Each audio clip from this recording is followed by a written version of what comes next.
long-term jobs when it's done.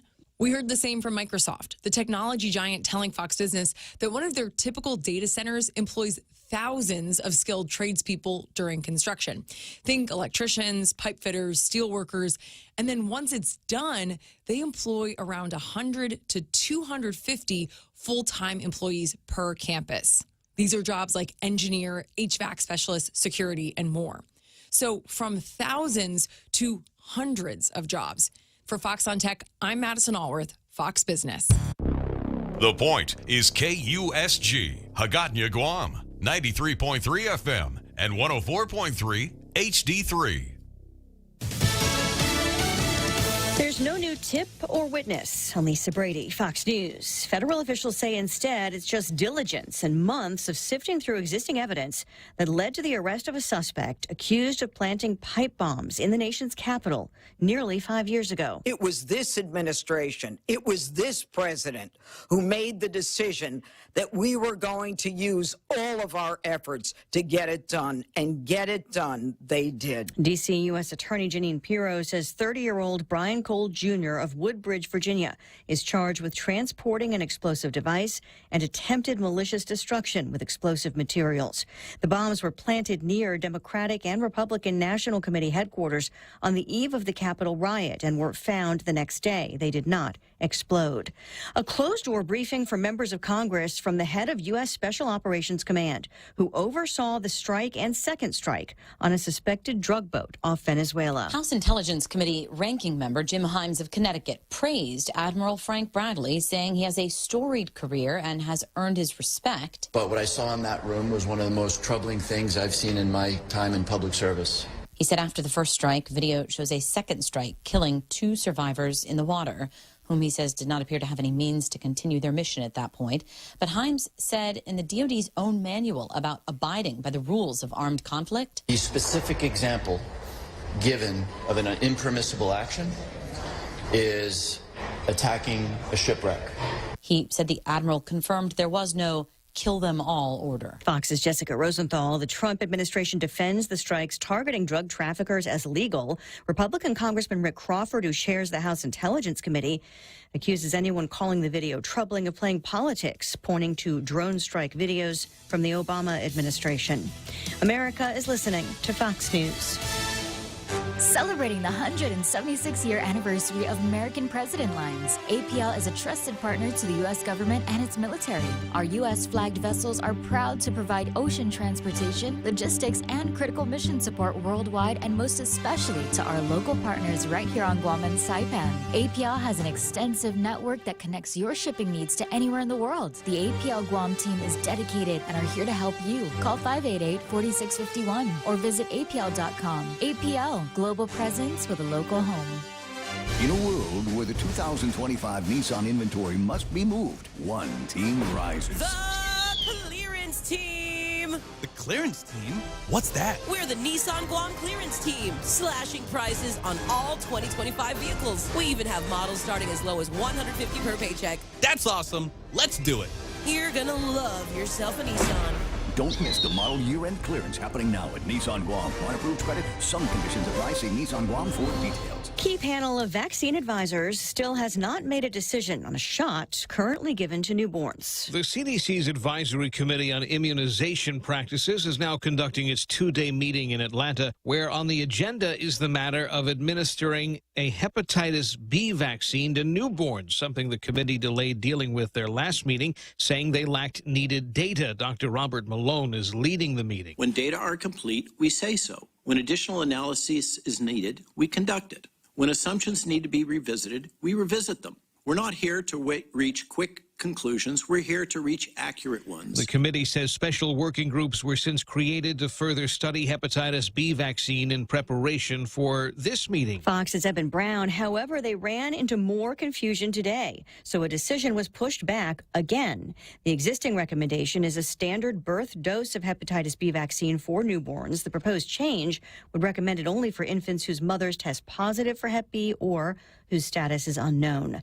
A suspect now in custody after yesterday's deadly shooting at a hotel and casino in Maryland. Police in Prince George's County, Maryland, quickly tracked down and arrested a man they believe targeted and fatally shot Darnell Hawkins Jr. in the food court at the MGM National Harbor. The suspect in this case was quickly identified by our detectives and in custody within 14 hours. Police Chief George Nader says they arrested 22-year-old Benjamin Williams from Fort Washington and charged him with a litany of crimes, including first-degree murder and weapons possession. Fox's Carmen Roberts. Police say the victim was a father, brother, and son who had his whole life ahead of him. An hour to the close on Wall Street, stocks turning lower. The Dow's now down 102 points. The S&P also in the red, slipping 6 points, but the Nasdaq still slightly higher, up 7. I'm Lisa Brady. This is Fox News. Guam Regional Medical City presents Your Gut, Our Focus. From digestive issues to advanced diagnostics. Join us Saturday, December 13th from 10 to noon at the Micronesia Mall Center Court for a community event focused on digestive wellness. Meet JRMC's team from gastroenterology, patient education, patient experience, and referral management. And learn how we can support your digestive health. At 10:30, enjoy a special presentation with Dr. Jill along with guests from ANX Robotics and GI Digital. Enjoy free vital checks, vendor booths, raffle prizes, and your chance to win the grand prize, a 55-inch smart TV. This event is free and open to the public. Join us December 13th at the Micronesia Mall. Celebrate the season with Subway's limited time festive flavors collection. Sink your teeth into the meat-loaded Terhamkin, festive turkey, or festive chicken. Want to dial up your holiday flavors? Add cranberry sauce or stuffing to any sub for just $1 more. Happy feasting only at Subway. Eat fresh, feel good. The holidays have arrived. More of us are out and about creating even busier roads and longer traffic lines to get our shopping done. This is a friendly reminder to all motorists to be mindful and courteous on our island roads. You're partying? Have fun, but be sure to have a designated driver. No matter how busy or how much fun you're having, remember to drive safe. Someone loves you. This message is brought to you by Proline Automotive. 20 more days till Christmas. Get the perfect Shinarp gift at the local shop or bladesbycrank.com. And Good Morning Guam at 6:06 on Friday, the 5th of December. I'm Donna De Jesus with a look at your local news on The Point. An off-duty police officer has been arrested on suspicion of 19 charges, including vehicular homicide after a fatal hit-and-run in Tamuning. Police Chief Stephen Ignacio says investigators linked an orange Ford F-150 driven by Officer Derek Atten to the November 30 crash that killed 30-year-old bicyclist John Carlos Haas on Route 14 near Hornet Sporting Goods. Investigators used surveillance video, eyewitness accounts, and physical evidence from 2 crash scenes. Hours after the hit and run, Atten reported a separate crash in Derrida, but officers found the damage did not match his story. Alcohol was involved, and an unregistered firearm was also found in Atten's possession. Meanwhile, GWA lifted the boil water notice for residents in Zotnia yesterday morning. The cancellation comes roughly 24 hours after the initial notice was sent. Recent tests confirmed the water supply is clear of harmful bacteria, including fecal coliform and E. coli. The contamination was detected during routine monitoring. GWA flushed the system and confirmed acceptable chlorine levels before collecting confirmation samples. The notice was lifted only after the Guam EPA reviewed the negative test results and authorized the utility to proceed. We'll have more news after this. Every company needs money for investments to help grow our working capital to take on today's economy. That's why Bank Pacific's commercial loan officers stand ready to help you. We offer several programs tailored to assist companies to get to the next step, or perhaps for a startup, including working with SBA and GITA. Bank Pacific. And we want to be your partner. Equal opportunity lender. Credit conditions apply. Public Works released the complete procurement record for the Simon Sanchez High School rebuild project. This action follows a protest by General Pacific Services, which challenged the record's completeness after the contract was awarded to Cortec International on November 20. Public Works Director Vince Areola released the documents, including full scoring sheets and legal reviews, stating they remain fully confident in the process's integrity. Areola emphasized that the protest is stalling groundbreaking, which directly impacts approximately 3,000 students currently dealing with overcrowded double sessions. And GVB says late-year visitor arrivals are showing signs of life after a difficult start to 2025. GVB General Manager Regine Bisco-Lee told a tourism forum that arrivals in August, September, and early October were all up more than 10% compared to 2024. August alone brought in 80,000 visitors, the highest since early 2024. She says Guam is on track to meet or exceed last year's totals by the end of December. The year began with setbacks, including the Jeju Air crash, martial law in South Korea, and the Korean Air Asiana merger, which all impacted arrivals. And those are your top stories right here on The Point. Now here's Charlie Hermosa with your weather. And good morning, Guam. Friday, today, scattered showers, partly sunny with a high near 85. East-southeast winds, 9 to 14 miles per hour. Chance of precipitation is 30%. Tonight, isolated showers, partly cloudy with a low around 79. East-southeast winds, 7 to 11 miles per hour. Saturday, tomorrow, isolated showers, mostly sunny with a high near 88. East wind, 7 to 9 miles per hour. Saturday night, isolated showers, partly cloudy with a low around 77. East winds, 7 to 9 miles per hour. Sunday, isolated showers, mostly sunny with a high near 88. Sunday night, partly cloudy with a low around 78. Heat index is at 92 degrees, 20% chance of rain. Rip current and high surf watch are in effect. Sunrise will be at 6:30 a.m. and sunset will be at 5:53 p.m. and that is your local weather. There you have it, news and weather brought to you by Bank Pacific, banking on the Pacific for over 70 years. Wakey, wakey, Guam. It's time to rise, shine, and dine at Wendy's. Kickstart your morning with our breakfast faves, like the morning melt panini, savory breakfast burrito, or sausage, egg, and cheese English muffin. Or are you looking for some local flavor? Choose one of our local breakfast platters, like the Biggie Breakfast Platter. It's hearty, filling, and packed with island goodness. Start your day with Guam's best value for breakfast, only at Wendy's. Head on over today. Whoever said no risk, no reward has never been sued.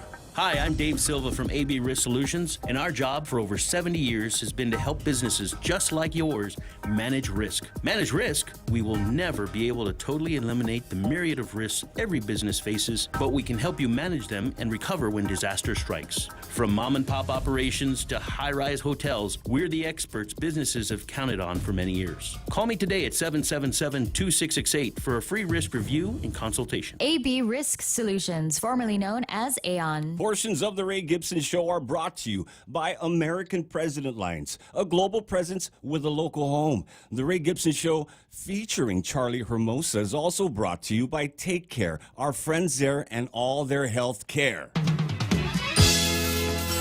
The Ray Gibson Show. Morning talk that matters.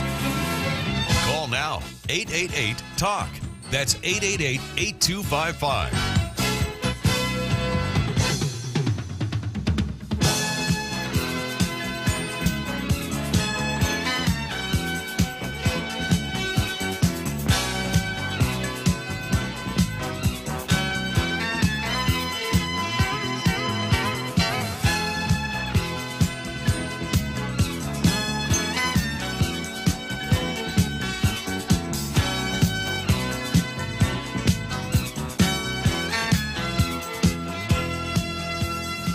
And good morning and welcome to the Ray Gibson Show. My name is Charlie Hermosa.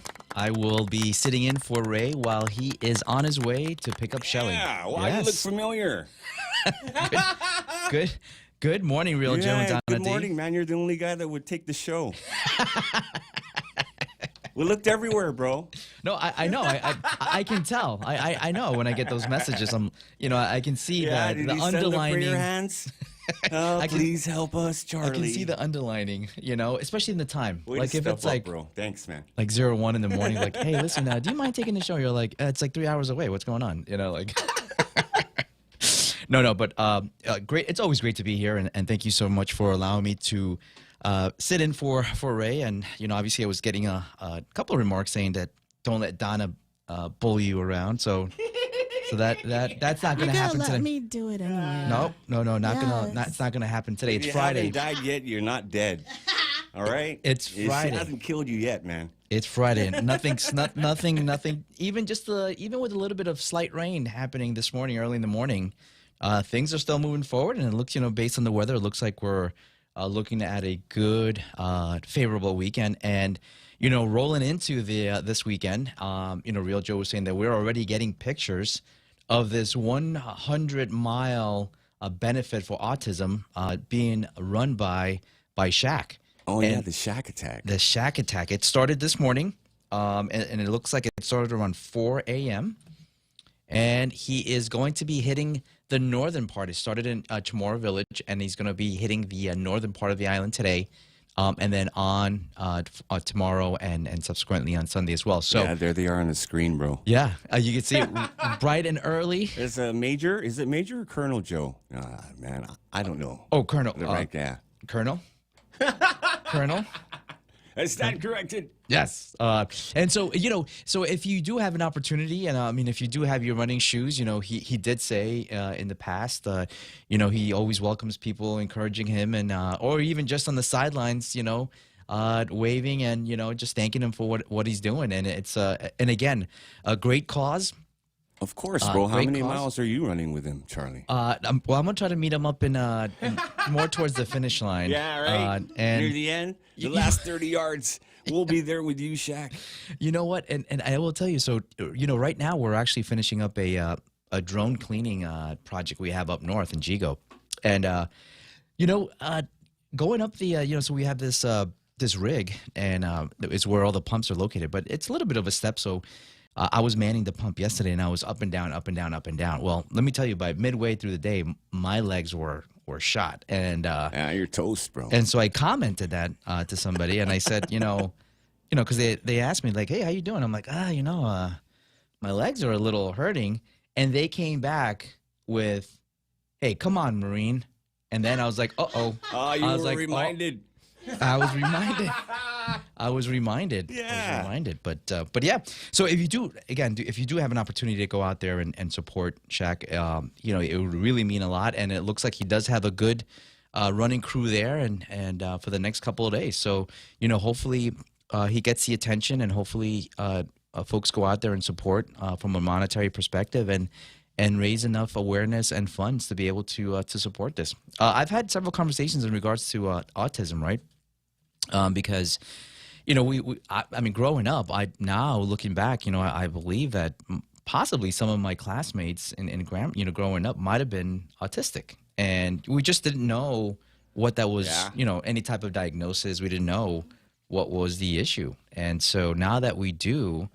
And it's also quite a bit alarming because we're starting to see a high rate of autistic children. So something's there that I think we need to continue to investigate and see what's causing this. The other one that I've been very really putting the word out there is on the high rate of children that we have here without parents, orphans, and I've received a lot of questions in regards to that, as far as, well, orphans, how what happened to the parents, and one of the things that I did want to update on that is the fact that the high rate, unfortunately, the high rate of orphans, quote unquote, is the fact that either single parent or both parents are either jailed or not with the children have been taken away from the family because of different circumstances. And the question is, well, what are those circumstances? And unfortunately, a lot of them have to do with drugs.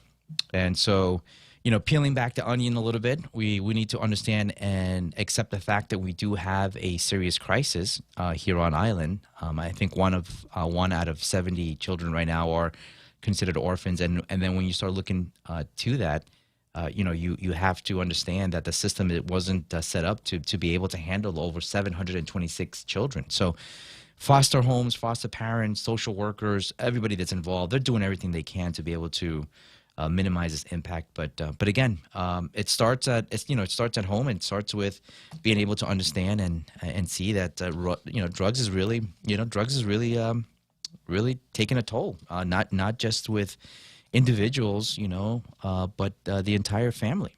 And so we need to make sure that we get ahead of that across the board. Before we get also want to say a huge thank you before we start off with the news, national news, and now local news is Jerome. Let me see. I think Jerome is listening to us or watching us on Facebook. I just want to say thank you because we are going to talk a little bit about the drug war, but there's another thing that comes out of Colombia that's actually phenomenal. Oh, wow, ladies. What? Yeah, ladies, right? Is that what you were going to say right away first? No. All right. Not yet. And what not is yet. it over there? Is it cocaine? Well, no, that's the drug war, Okay, right? okay. No, I don't know what it is. First That's is why. ladies, second cocaine. They're all the same to me. No. And then 3 is what? Coffee? Coffee. So, Jerome, thank you so much for sending us out this coffee that I'm actually drinking. It's great. It's actually phenomenal. And the obviously it's Colombian coffee, which is great. But also it's a branded coffee. From Sofia, exactly, Donna. From Sofia Vergara, the Colombian really? actress. Yes, absolutely. Yeah, so see, I told you, man. Women. She's hot, dude. I mean, can I say? I mean, for her age, absolutely. But What is she on that show, Modern Family or something? I forget. yeah, the name Modern of the show. Family. Yes, Okay. exactly. But let's bring it back a little bit towards the coffee. Let's focus. Let's focus on the coffee. But the coffee is phenomenal. So Jerome, thank you so much for sending us that coffee. And the other thing that I would say is, if you are running a couple of minutes behind schedule, and you probably know this already, don't pretend that you're able to do the drip coffee on time. So, but I wanted to do it. I wanted to have it as a drip coffee this morning. I wanted to watch it, and just kind of hear that sound of the water drops, and it was good. It was good, but yeah, it was great, and I'm having it this morning, and so just want to say thank you on that as well. So, a lot of things going on, and as it was said already, it's Friday, and so we're heading into the weekend, and obviously one week, one day closer to the holidays, to Christmas, and then obviously to putting together and packaging up everything that has happened in 2025, saying goodbye to all the good, the bad that has happened in 2025, and looking forward to starting 2026. And it's just around the corner. So a lot of events happening across the board. There was one event that I attended yesterday, sponsored by Capital Kitchen. Casey and Joey just put on a phenomenal, just a great outing for the community to come out, businesses to come out, and really just to thank everybody for their support, for what they've been able to do from a restaurant perspective. I know it has not been easy.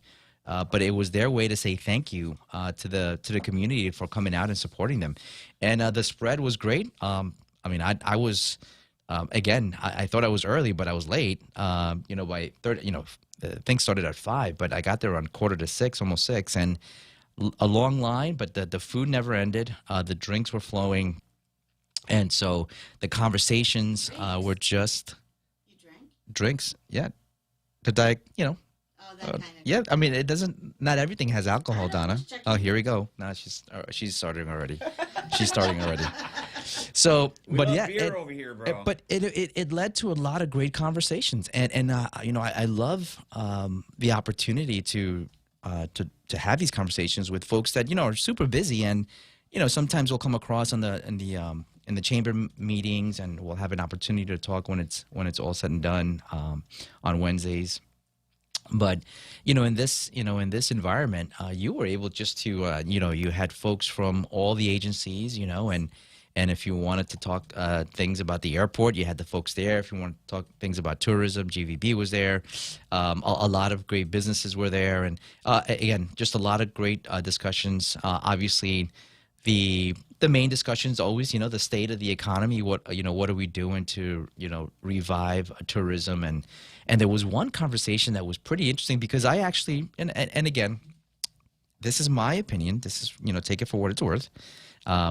This is my opinion, but one discussion was is it time? And again, there's so much into saying this, but is it time for us to really think big in the sense of and we've had several discussions on getting a convention center, a large convention center. Somebody even said, a convention center that can hold 25,000 people.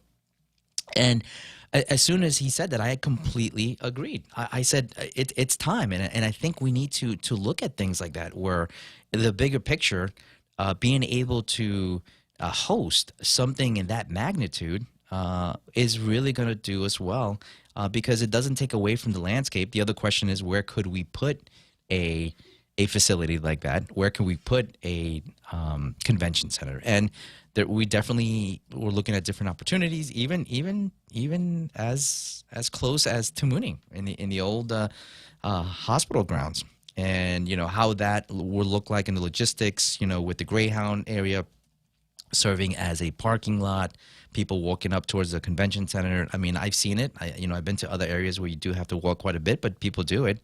But the whole point was, I think we need to have those type of discussions. Those are the sort of visions that we need to have, and across the board as a community, we need to start thinking really big. And right now, even though we've had a little bit of economic turmoil with some major companies leaving the island, again, this is the perfect time for us to be able to look at how we're going to what are we going to do and what are we going to look like in the next 5, 10, 15 years. And these are the things that we need to sort of start putting the groundwork in. And we can't wait until the last minute. I think the vision of bigger things need to be put out there. And again, you can say everything that you want in regards to, it's never going to happen. We don't have the money. We can't manage this. We can't manage that. But again, we have to be able to table those things. We have to be able to put those things on the radar, because having something like that in the region will be, just think about the conventions that could be. Think about all the folks that would love to have a convention, a week convention, because we all do it. And, a popular destination for all these conventions on the mainland, people love to go gamble. Where, Real Joe, what do you think is a popular destination for conventions to be held on the mainland? On the mainland, Vegas. Vegas, yeah, Vegas, absolutely, baby. Absolutely. And so, and even the concerts, getting major headliners. We actually get headliners here, but the max capacity that we can put them, we have to put them at the field house, and we have to do 2 to 3 shows to be able to really be economically viable from a cost perspective. And just imagine if we can have a convention center that can hold 25,000 people, and we can have different companies come in and fly in their folks from this side of the world, and possibly instead of going to the Philippines or Thailand, maybe we can hold the Miss Universe pageant here, right? Similar to what it was being held in Bangkok. So again, great discussions, and those sort of are the angles that we need to at least as quote unquote as crazy as they may sound, it may have some merit, and I think that there's no better time to discuss these things than now, because we definitely need to continue to push. And I know GVB is doing everything. I attended the night market again last weekend, it's always it's always just a good time seeing the vendors, seeing all the food vendors. Great food, seeing the folks come out and support. Just walking by, saying hello, see how's everything going, and getting some sales. You didn't sell last week, or you did? I did. Oh, you did. Yeah, I did. So I 2 weekends in a row.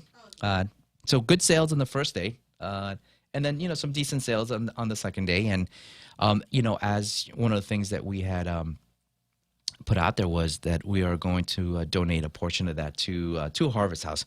Not a lot, but again, it's a good start, and I think that I also had the pleasure, to attend the Rotary of Guam luncheon yesterday, and Dave Silva was kind enough to invite me, and I was able to discuss a little bit about my op-ed that I put out there in regards to the orphans, and just. Again, the community is always out there. One, it was a little shocker for them to see the numbers. And then number 2 is always like, okay, how do we support? And how do we get this eradicated? We got to be able to do something to be able to solve the issue. And so, Real Joe, I think that maybe it's that time to see who else we have of supporters here around the... Hell yeah, let's do it. Sometimes you want to go where everybody knows your name, and they're always glad you came. You want to be where you can see our troubles are all the same. You want to be where everybody knows your name. You want to go where people know people are all the same. You want to go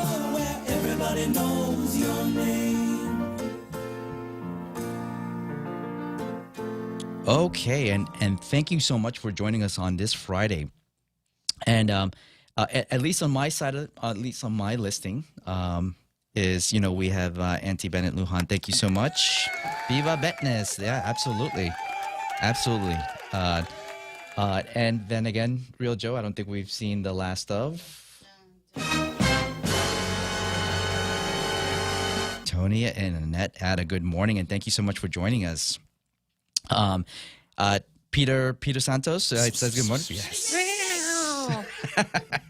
Good Get morning, him, Peter. Good morning.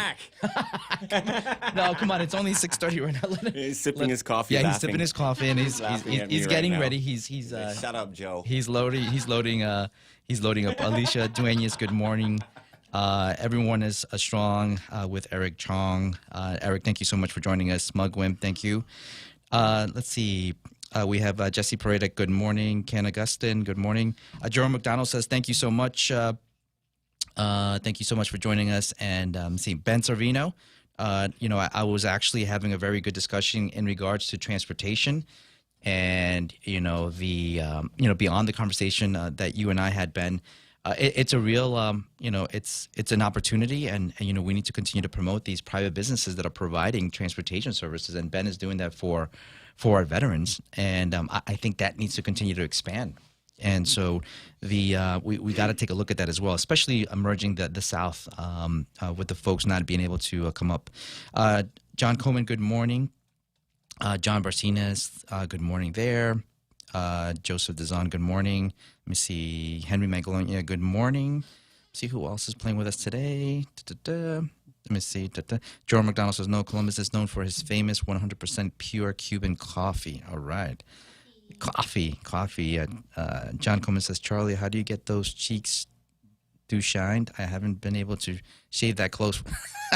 If it's not my hair, it's my. He shaves with a K-bar knife, bro. I should read the comments before I start reading them. He shaves with a bayonet every morning. Really close. That's right, with my K-bar right there. Really close. Smoke Wimp, put it at the current GMH location.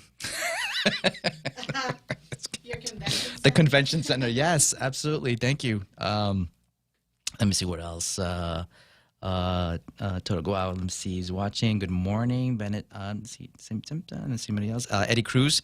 Eddie, thank you so much. Always great to hear you and your comments as well, Eddie. And maybe I'll spark up a little bit of conversation later on, because I do want to touch on the roads again. That's always a good discussion that you and I always have, and it's always a good one. So. Okay, let's switch over real quick to the YouTube side. Okay. Let's see here. And let me see. We have Thomas Garcia. Good morning. What's that? It scared me. Yeah. Good morning. Good morning. DeReal. Rodolfo. Good morning. Let me see here. Guam, USA. Good morning here. Tommy Napati, good morning. Senator Sean Gumatauta from the beautiful village of Talafofo. Let me see who else is playing here. Joseph, good morning. What up, Woosty? Yes. And then Ken Leon Guerrero. Let me see. It throws a little heart. So it looks like he looks like he's in a good mood. Kenny LG. Yeah. Morning, sir. Yeah, good morning. It looks like he may be in a good mood. So maybe it's you're impossible, bro. Oh, my mic was on. Hot mic. So, but hopefully maybe we can hear from Ken, see what he's got on his mind before heading into the weekend. So if you have something good to share, or if you think my idea with the it's never going to happen, and this is crazy, we can't even manage a hospital, to think about a convention center. But again, we need to be able to discuss those things. So with that, we say hello to everyone, and we are now saying hello again to Donna D with the news. Pritehi Guahan is seeking more time to respond to a Supreme Court petition from the Air Force and Department of Defense. The case, stemming from 2022, challenges environmental reviews of open burning and detonation of hazardous waste at Anderson Air Force Base. Lawyers request a response extension until January 16. The Ninth Circuit previously allowed the lawsuit to move forward. Meanwhile, GSWA is sending out revised rate notices to commercial customers after a typo was discovered. The PUC approved solid waste rate adjustments, including a decrease in the commercial discount. For fiscal year 2027, the discount per ton will be $10, not the $12 originally printed. Residential monthly rates are now $35. And a tropical disturbance west of Guam poses no threat to the Marianas, according to the National Weather Service. Forecaster Landon Eidlet says Invest 93W is now moving into the Philippines. For Guam, scattered showers are expected through today, followed by favorable sunny weather through the weekend. Eidlet says king tides will result in higher high tides and lower low tides due to the full moon. And those are your local headlines on The Point. We'll be back with traffic and Charlie Hermosa after these. Coming January 24th to the UOG Calvo Fieldhouse. The Cover Girl, live on Guam.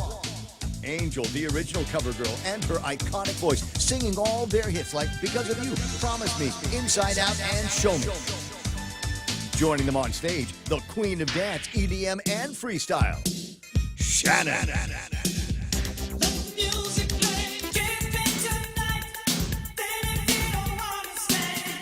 Also, 90s freestyle diva singing all her hits, Jocelyn Enriquez.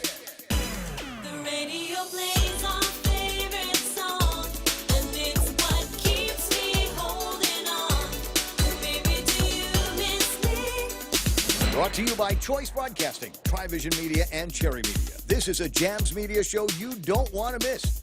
Tickets and info at guamtime.net. In a world where the 2025 Nissan inventory must be moved, one team rises. The Clearance Team! The clearance team? What's that? We're the Nissan Guam Clearance Team, slashing prices on all 2025 vehicles. We even have models starting as low as $150 per paycheck. That's awesome. Let's do it. You're gonna love yourself a Nissan. Don't miss the model year-end clearance happening now at Nissan Guam. On approved credit, some conditions apply. See Nissan Guam for details.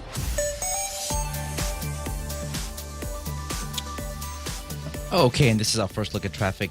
Starting up in the northern area, going into Anderson. Looks like it's pretty clear right now going in. Nothing to report, but I'm sure in a couple of minutes there'll start being a little bit of a buildup. Hopefully, Shaq's not causing too much traffic as he's doing his run. So, but if you're out there, please honk and give him support and all that good stuff. As we come down in Route 1, nothing major to report. But as we get closer to the major intersection on the for JFK and Kmart, obviously there's going to be a drop-off point there. So just be on the lookout for that. We continue on Route 1. Nothing to report as we get closer to Harmon. There's a little bit of a buildup there in the Harmon Industrial Park area. And so just be on the lookout as you go down on Route 1. Head down, clearing down PD, nothing to report. Going towards Big Navy, nothing major to report in that area. It's still a little bit early. On Route 15 on the back road, there is somewhat of a buildup. I'm trying to locate exactly closer to what area, maybe that intersection, but on Route 15, there's a little bit of a buildup there, but that's a little bit of, it's pretty early right now. Let me see any other areas that I can, just the normal intersection on Route 1 and the Harmon Loop Road, that looks to be a little bit backed up. And that is your first look at, traffic. Breathe easy this Christmas with Carrier Guam. Keep your home merry, bright, and fresh with our XL Air Purifier. Now just $265 while supplies last. With 3-in-1 filters and LED air quality monitoring, it's the perfect gift of clean air for your family. Visit Carrier Guam in Harmon Industrial Park behind Kmart or call 671-647-2665. Carrier, your local source for comfort and quality this holiday season. Carrier Guam, turn to the experts this Christmas. You asked and we listened. The Bacon Portobello Mushroom Melt, a Wendy's favorite, is back. Try our deliciously indulgent sandwich made with juicy beef, crispy applewood smoked bacon, sauteed portobello mushrooms, and melted cheese. All on a soft toasted bun. Available only for a limited time. Head on over today. Choose wisely. Choose Wendy's Bacon Portobello Mushroom Melt. Rediscover Talk Radio here. Your FM News Talk Superstation. This is The Point.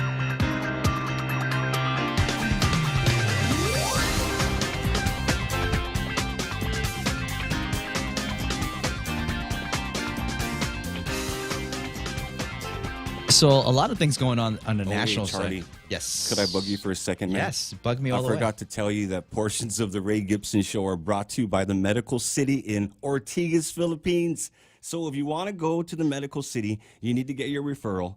They're your partner in health. You give them a call, 645-5655.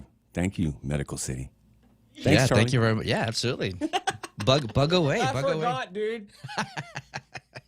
It's okay. It happens. It happens, Real Joe. It happens. But on the national side, a lot of things going on, and obviously the president's always on the radar on some of the comments that he makes. And one of the things that I've been following right now is the situation that's happening in Minnesota with all these things as far as corruption coming about. Almost $1 billion that has been funneled apparently to certain groups as Al-Shabaab, which is a terrorist group, but.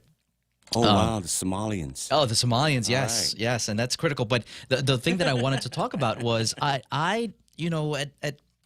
have a hard time, but you have to do it. I have a hard time watching The View, or even just Oh, my clips God. of The View. It's still on? It's still on. Yes, Wow, I can't Charlie. believe they're still on. But you have to go. You have to watch it because even with these clips they put on social media. It's really just I try to keep an open balance on the things that I read about and the things that I hear about, even the things that people tell me, and so but The View it's only a one-way view. I think the comments and everything that they It's sort of Delulu. it's very It's a Delulu view. it's all the way far left. But been following what's been happening in Minnesota, and our own Frenchie has lived in Minnesota. I'm sure he's got several comments as far as what's happening out there. But again, the biggest thing that I saw lately was just an interview with the governor, and the governor just changed the state flag. And I have issues with that, and one of the reasons why he gave all the reasons why we needed to switch they needed to switch the flag. But if you look at the flag, if you look at their new state flag, it almost resembles the Somali flag. I know. You're reaching, Charlie. No. You're reaching, dude. No, I'm telling you. Yeah, you're right, dude. It is. I mean, if That's you what's look going on over there, bro. with the colors, with the star, I weird. mean, it's just unbelievable. But again, I think that if we follow for what's happening there, obviously the corruption is the key topic there. But the other one is, obviously the remarks that the president has been making in regards to that community, to the Somali community. And as harsh as the president has been on the community, It's kind of rude, bro. well, you know what? And again, it's in the context that you want to take that, and I think that again, if the community is out there promoting, I love this country. I love America. I love the U.S. That I love it, and I was willing to give my life up for the country. And but so don't. Oh. Thank you, Donna. Yeah, thank you for your service, bro. No, but she meant that. No, exactly. But it was more. It sounded more like "aw." But I'll take it. I'll take that as your gesture of yes, as your heart gesture. But again, if you look at what the community is out there, and they're promoting Somali, and I get what the president's coming from when he states that they're Americans. And so when you're promoting terrorism, when you're promoting corruption, where do we stand?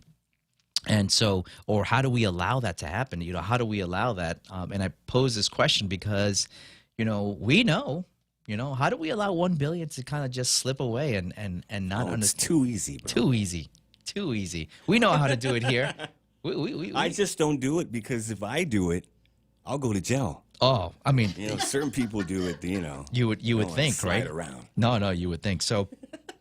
So a lot of things, going on with that, and obviously the drug war on the drug boats that are coming out of Venezuela, and if everybody's been asking for proof, right? I mean, because unfortunately, and there is grief, right? I mean, there are folks that are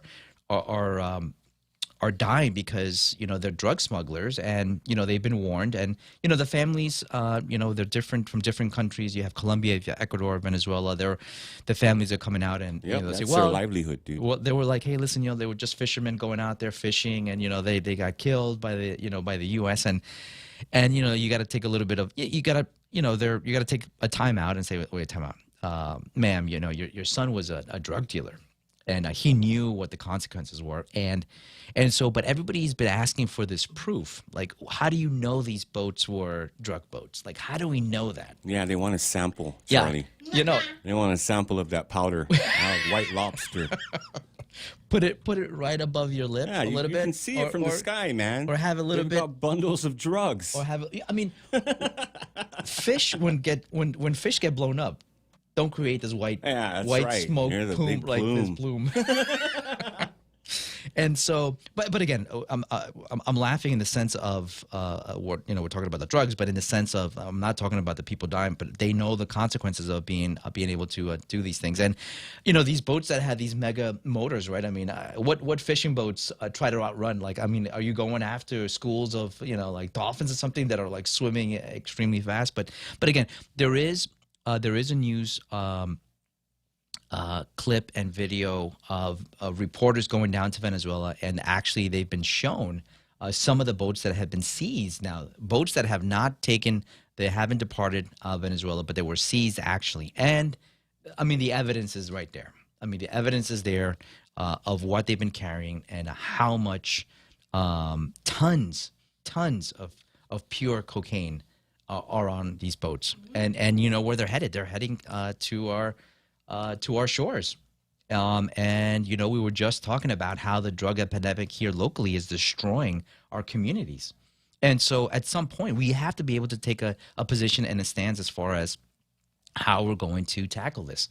And so I'm not saying to put Don and I, we were talking about, mail packages and so forth, but I'm not saying to put anything in their boxes when they're getting their deliveries. I mean, but we know these, hey, listen, don't ship meth via mail. Like, I don't understand how we continue. They don't listen to the news, Charlie.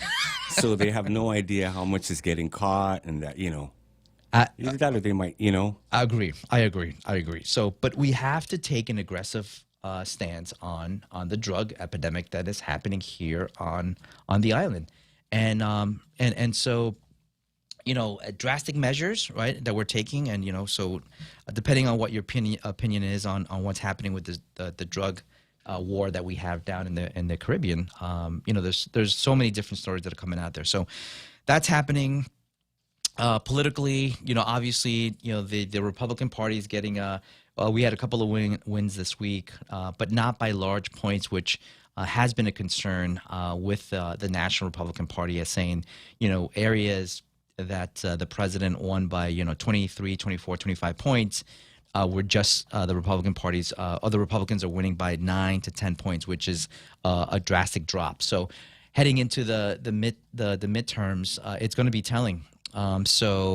The Democrats seem to be on a track to kind of shake things out and are doing things that will put them back on sort of a good posture when it comes to elections.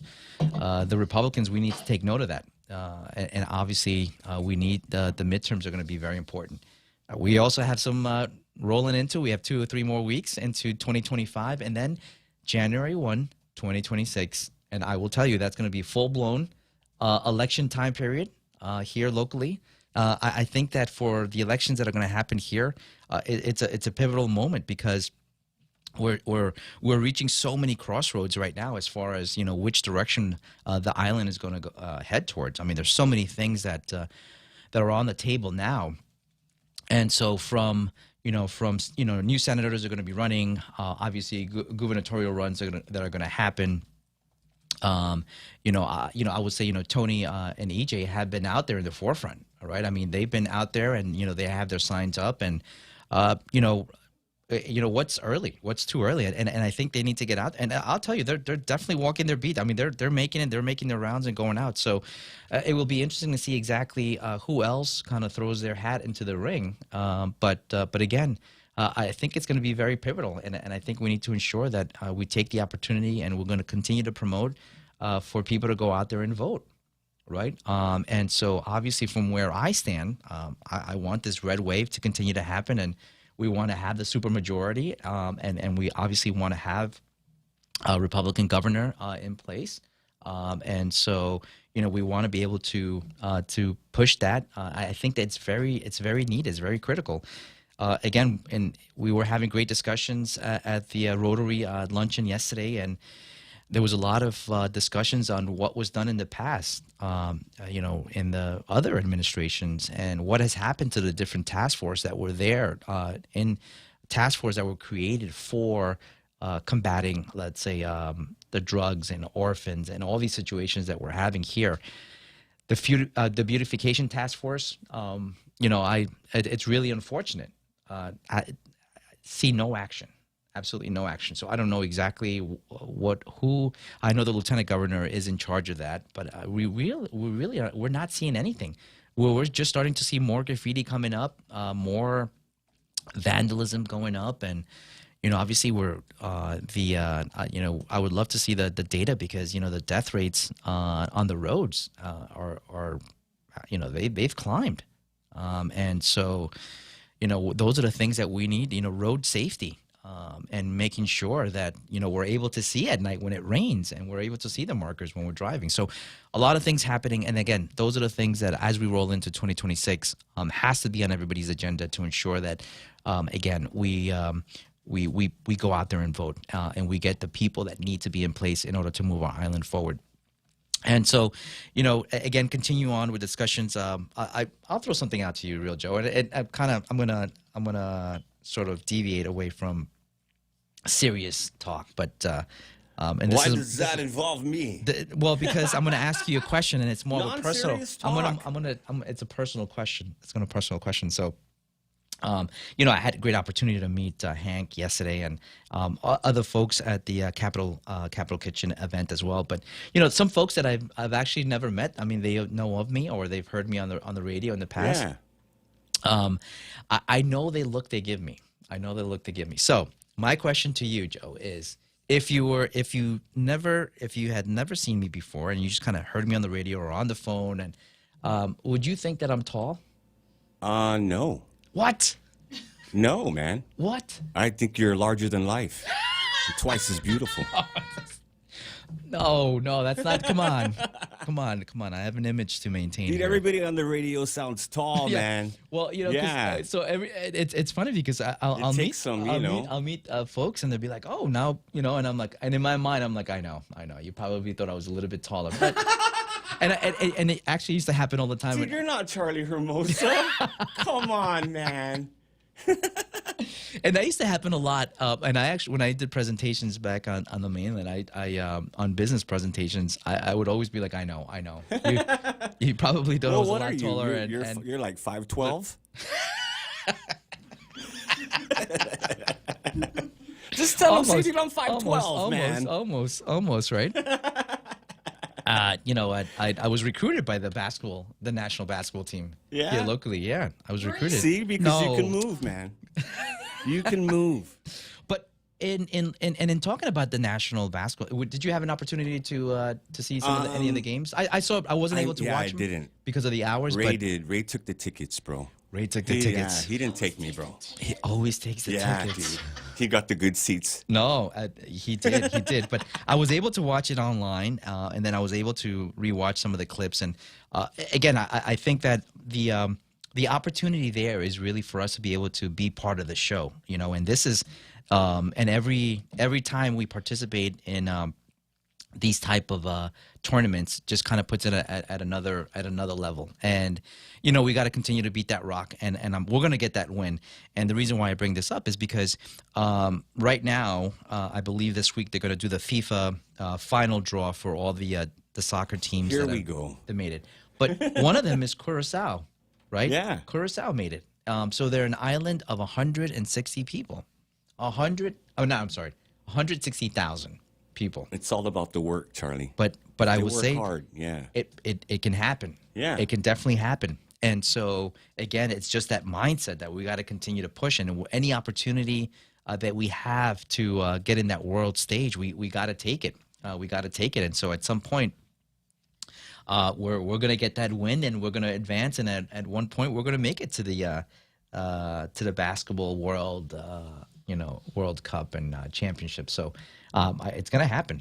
It's coming along, and I think they're putting the priorities there and getting new members on the team, and we're feeding our children a little bit more so they can get stretched out a little bit and grow a little bit more, and all that good stuff. So yeah, so that's happening now on the FIFA side, on the soccer stage, and that's another big event that's coming up in 2026 on the Americas, right? Because there's going to be games being held in Canada, mainland U.S. and Mexico, and so I think the expectation of people coming to those destinations for the World Cup are huge numbers. And so all the destinations right now are getting and geared up ready.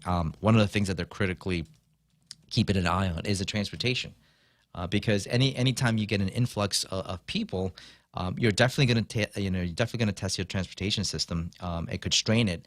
So they're doing everything they can right now to ensure that is in place and ready to go for when the games start.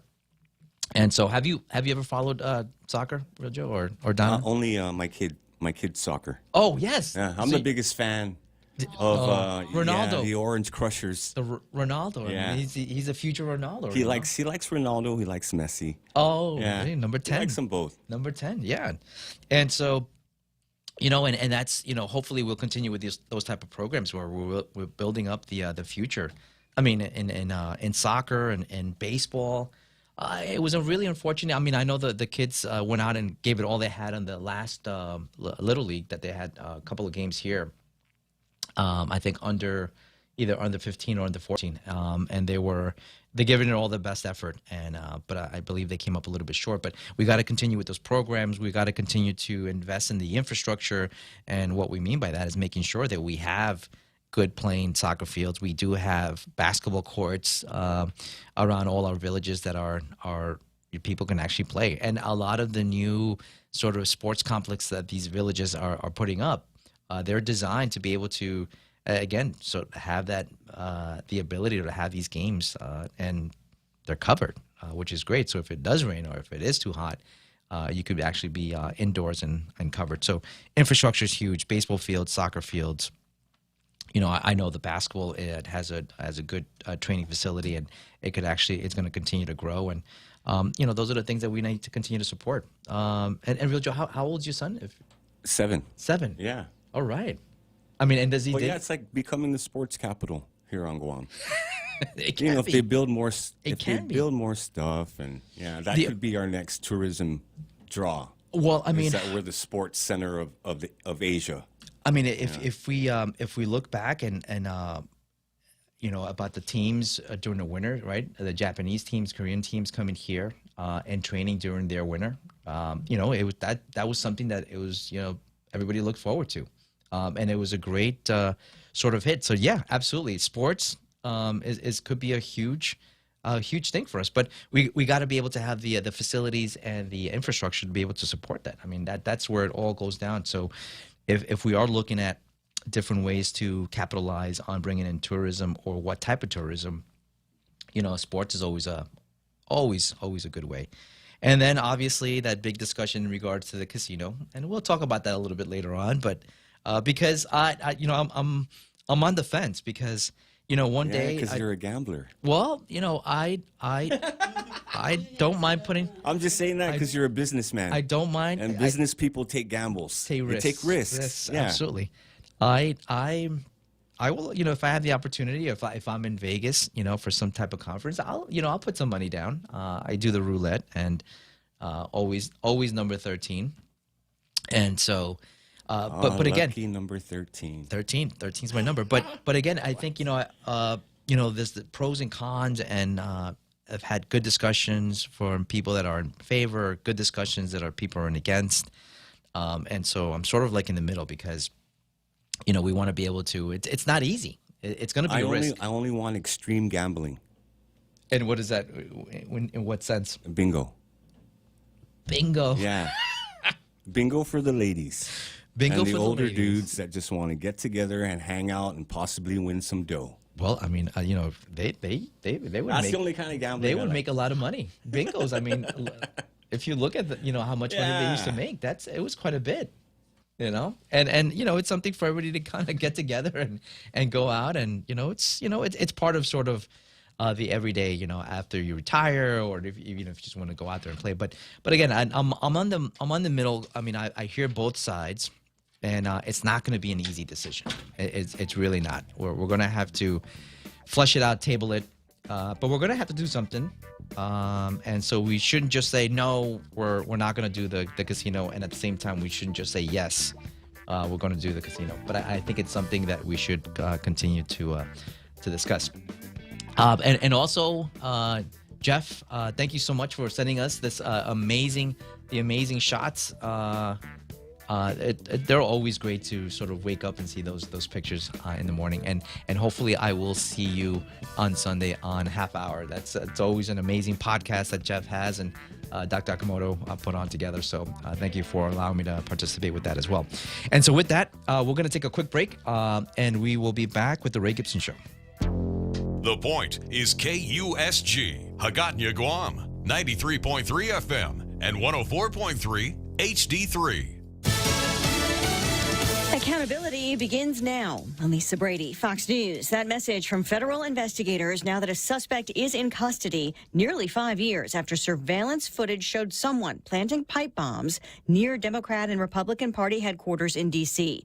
30-year-old Brian Cole Jr. of Woodbridge, Virginia, arrested earlier today. While being careful not to compromise the ongoing investigation, U.S. Attorney General Pam Bondi said examining an abundance of evidence led to Cole, who even after nearly 5 years was close by. This defendant was living just miles away from here in Virginia. Cole's charges include transporting an explosive device in interstate commerce and attempted malicious destruction using explosive materials. More charges may follow. Fox's Grenell bombs did not explode. They were found on the day of the Capitol riot in 2021 and planted the night before. Protesters demanding ice-free zones in New Orleans now that a federal immigration enforcement operation is underway. New Orleans City Council attempted to hold their public meeting this afternoon. That was disrupted by protesters who interrupted and shouted until ultimately they forced the council members to cancel the open comment period of the public meeting. One protester was carried out. Shame on you! He's a peaceful protester! Shame! You know it's shameful! This comes a day after Border Patrol agents from the highly visible El Centro sector showed up in New Orleans. They started in a Home Depot parking lot looking to pick up illegals searching for day labor, and agents ultimately transitioned to a foot patrol through the French Quarter. Fox's Mike Tobin. President Trump says he's confident 2 African leaders will move forward with a peace deal signed today in Washington. Today we commit to stopping decades of violence and bloodshed and to begin a new era of harmony and cooperation between the Democratic Republic of the Congo and Rwanda. Though flare-ups of fighting continue, the president says the agreement sets up a framework for economic cooperation. The Dow down 31. America's listening to Fox News. Every year, it's the same thing. What do I get them for Christmas? This year, give them something they'll actually use and never forget. At Blades by Crank, we've got high-performance chef knives, hunting knives, pocket knives, sleek chef accessories, and never-released blades. Designed right here in the Marianas and built for precision, performance, and pride, we've got something for everyone. These aren't just tools. They're legacy pieces crafted to last a lifetime. Shop now at bladesbycrank.com or visit the local shop on the first floor of the Hagåtña Shopping Center. Blades by Crank, making the holidays extra sharp. You asked and we listened. The Bacon Portobello Mushroom Melt, a Wendy's favorite, is back. Try our deliciously indulgent sandwich made with juicy beef, crispy applewood smoked bacon, sautéed portobello mushrooms, and melted cheese. All on a soft toasted bun. Available only for a limited time. Head on over today. Choose wisely. Choose Wendy's Bacon Portobello Mushroom Melt. From a deadly shooting during a No Kings protest this summer. Prosecutors in Salt Lake City charging Matthew Alder, who was serving as a peacekeeper during an anti-MAGA No Kings rally in June, when he started shooting at a man who was openly carrying a firearm. He says he shot because he feared a mass shooting, though Alder ended up killing another man, Alu. To us, that is reckless conduct. And that is what we're charging. Salt Lake County Attorney Sim Gill saying the other armed man never fired his weapon and has a legal right to carry under Utah law. Alder faces up to 15 years in prison if convicted. Jeff Manasso, Fox News. A Trump tariff on kitchen cabinet imports set to rise to 50% next month, but it has a lot of support in one Alabama town where most people work at a cabinet plant. Officials here say that Trump tariff could save not just the factory, but the town itself. Now, critics say that tariff could add several $1,000s a year to new houses, but that argument doesn't carry much weight here, where the Trump tariff has already created 400 new jobs. Those jobs pay, on the average, about $60,000 a year. Fox's Steve Harrigan in Ashland, Alabama. Recapping a mixed finish on Wall Street after another snapshot of the economy ahead of next week's Fed meeting. Consulting firm Challenger Gray and Christmas tracking 71,000 plus layoff announcements in November, a step down from massive cuts announced in October, but still enough for this year's total to top 1.1 million, the most since 2020 when COVID hit. Telecom, tech, food, services, and retail companies leading the cuts. Fox's Lillian Wu. Meantime, applications for unemployment benefits falling last week to their lowest level in more than 3 years, which could complicate a rate cut decision from the Fed. Again, the Dow dropping about 31 points, but the S&P and the NASDAQ finish in the green. I'm Lisa Brady, Fox News. This holiday season, Subway turns up the crave with the limited time festive flavors collection.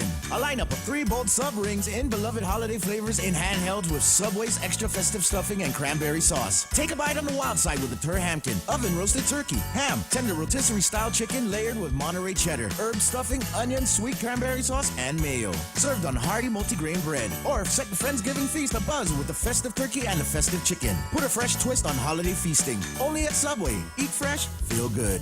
Stay cool all year round by checking out Johnstone Supply for your HVAC and refrigeration needs. Located at 170 Guerrero Drive on Pickennell Road in Tamuning, call Johnstone Supply today at 671-649-0581. That's 671-649-0581. Open 8 a.m. to noon and 1 to 5 p.m. Monday to Friday. Open Saturdays from 8 a.m. to 12 p.m. and closed on Sundays. Stay cool with Johnstone Supply. Travel goals unlocked. Whether it's Korea in the summer or Japan in the fall, the United Credit Card from First Hawaiian Bank can help you turn your urge to explore into your next boarding pass. Apply by October 31st, 2025, and if approved, earn 45,000 bonus miles when you spend $2,000 within the first 3 months after account opening. Unlock your next adventure with the First Hawaiian Bank United Credit Card. It all starts with yes. Terms and conditions apply. To learn more, visit one of our branches or go to fhb.com/United.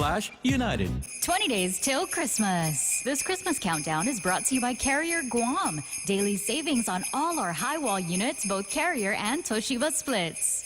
News this hour is brought to you by AB Risk Solutions. Half a day at 7:06. I'm Donna DeJesus. Here's a look at your local news on The Point. The Supreme Court has vacated the convictions of William Robert Reyes and ordered a new trial. He was found guilty in February 2024 of first and second degree criminal sexual conduct involving a 9-year-old girl and was serving a 20-year sentence. The justices upheld the trial court's decision to deny his request for a judgment of acquittal, ruling that the victim's testimony provided enough evidence for a jury to find that a crime occurred.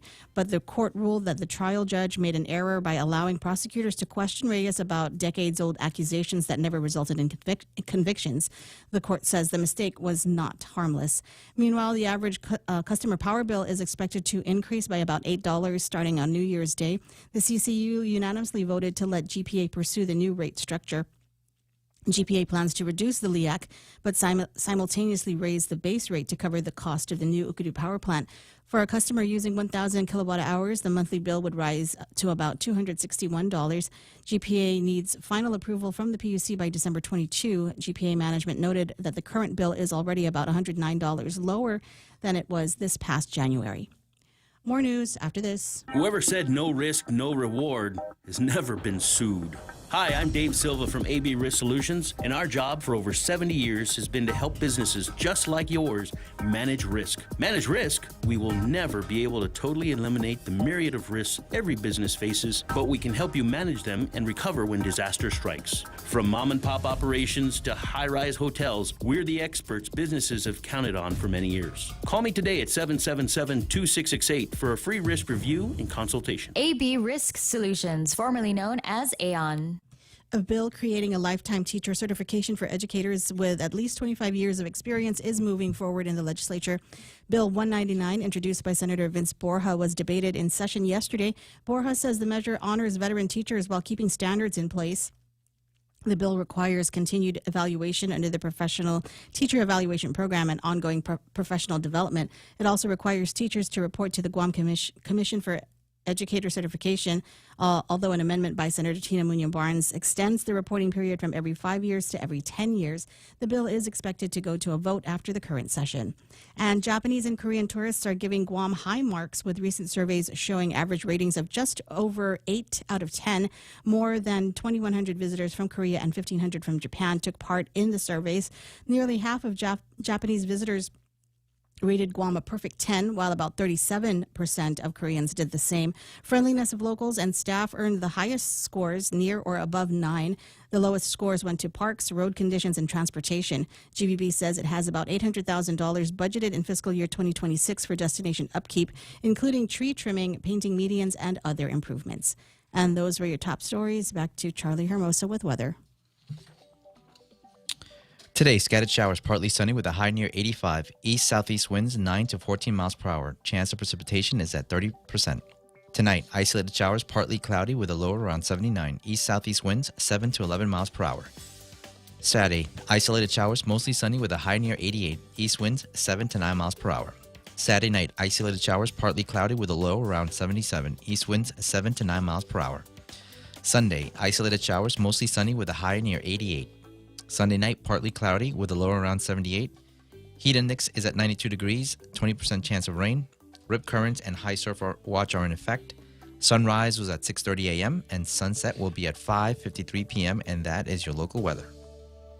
Bundle smarter, work better. When you're running a business, every decision counts. Now's your chance to make one that gives you more. For a limited time, get hybrid fiber internet up to 1 gig for as low as $125 a month. Plus, get up to 6 months of free internet and free Samsung Galaxy earbuds when you bundle with Docomo Pacific. Ready to get started? Try our free bundles calculator by visiting info.docomopacific.com/radio25. While supplies last, some conditions apply.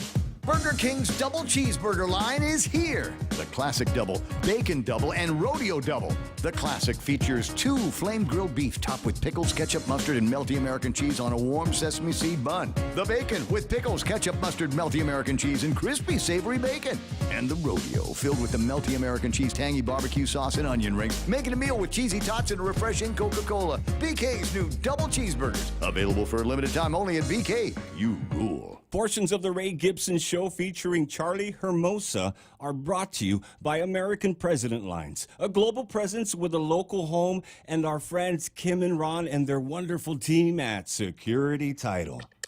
Bringing you closer to the action. Any speaker, anytime.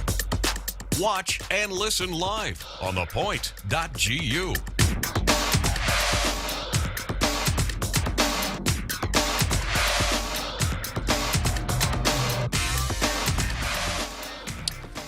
All right, and I don't know, Real Joe. I don't know if you've been keeping an eye on the financial market. Always. Always. I've got one eye on that. I got my mind on my money and my money on my mind. There you go. There you go. All right. Oh, talking about that song, but it just kind of gave me a little bit of a flashback. I am going to go to that freestyle concert. There you go. Yeah, because actually Jeff was playing a little bit of that music during the Sunday night market. And it just kind of brings you back. There's no way you cannot kind of say, all right. You got to start moving. Yeah, there you go. And then maybe I'll do a little, don't know how much breakdancing I can do anymore, You but maybe could, I'll bring my cardboard box. You did breakdancing? I mean, you had to. I mean, if you grew up in New York, that's the way you battled. Like you didn't dance or stab somebody. die. You were like a dance off. Your dance off. Like you brought your little cardboard box with you, and you're like, what? What did you say about me? I'll give you my chiropractor's card later, dude. Yeah, you bought your little cardboard box, and you're like, what did you say about me? dude. And they're like, take this, and then you What a started spin dancing. on that, yeah. Then you started dancing. But yes, I will be going to that concert. I mean, it's really classic freestyle music. It's just it's always good. But on the the financial market side, all things are on the downturn for Bitcoin, and a lot of stories behind that. So if you have been following, there's been a little bit of a downturn. But again, when you're at 90, so the latest Bitcoin, have you looked at it or? It's 92,000. 598. So you would think 92,000, right? I mean, you invest in Bitcoin? No, I You don't. Not. You invest in gold, right? Gold is the way to go. Yeah. And pennies. And pennies too. Gold and pennies. Did you get your new set? Did you order a new set of the last of the Mohicans? Well, I mean, when it takes you $1.10 to produce 1 cent, I mean, it's like that's classic. How do you pass that through? Like, how do you pass That's a how budget? you do business here on Guam too, bro. Well, you spend more to make less. And are we going to keep that, right? I mean, there is no way. Donna, I know your family member was buying a couple things for $300 on the dot. Yeah. But are we getting away from that $0.99? It's $100. Don't make it $99.99. No, we got to hire rounders, bro. It's you either or round down. I'm a rounder to the nickel. I down and I up with the rounding. Do $99.95. Do the nickel. Don't round up. Don't round up. But again, because I actually got I bought something at Home Depot 2 days ago and it was $3.98 and I got sounds like a pressure washer, bro. It was for the system trying to get ready for the cleaning job, but I got 2 pennies back. And I was just looking at them. I was like, oh man, like what years are these? Like I'm gonna hold on to them. That's actually $2.10 actually, and so.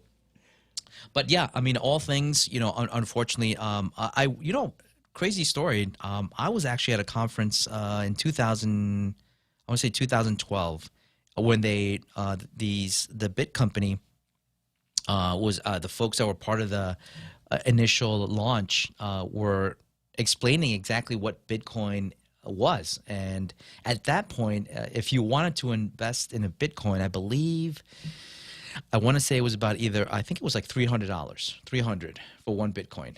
That's sort of what they were telling folks. And that was cheap, dude. I mean, when you looked at the market, right? When you invest in the stock market and you're buying stocks for $5, $10, $12, Apple stock was always super high. So that was always under 100, 200.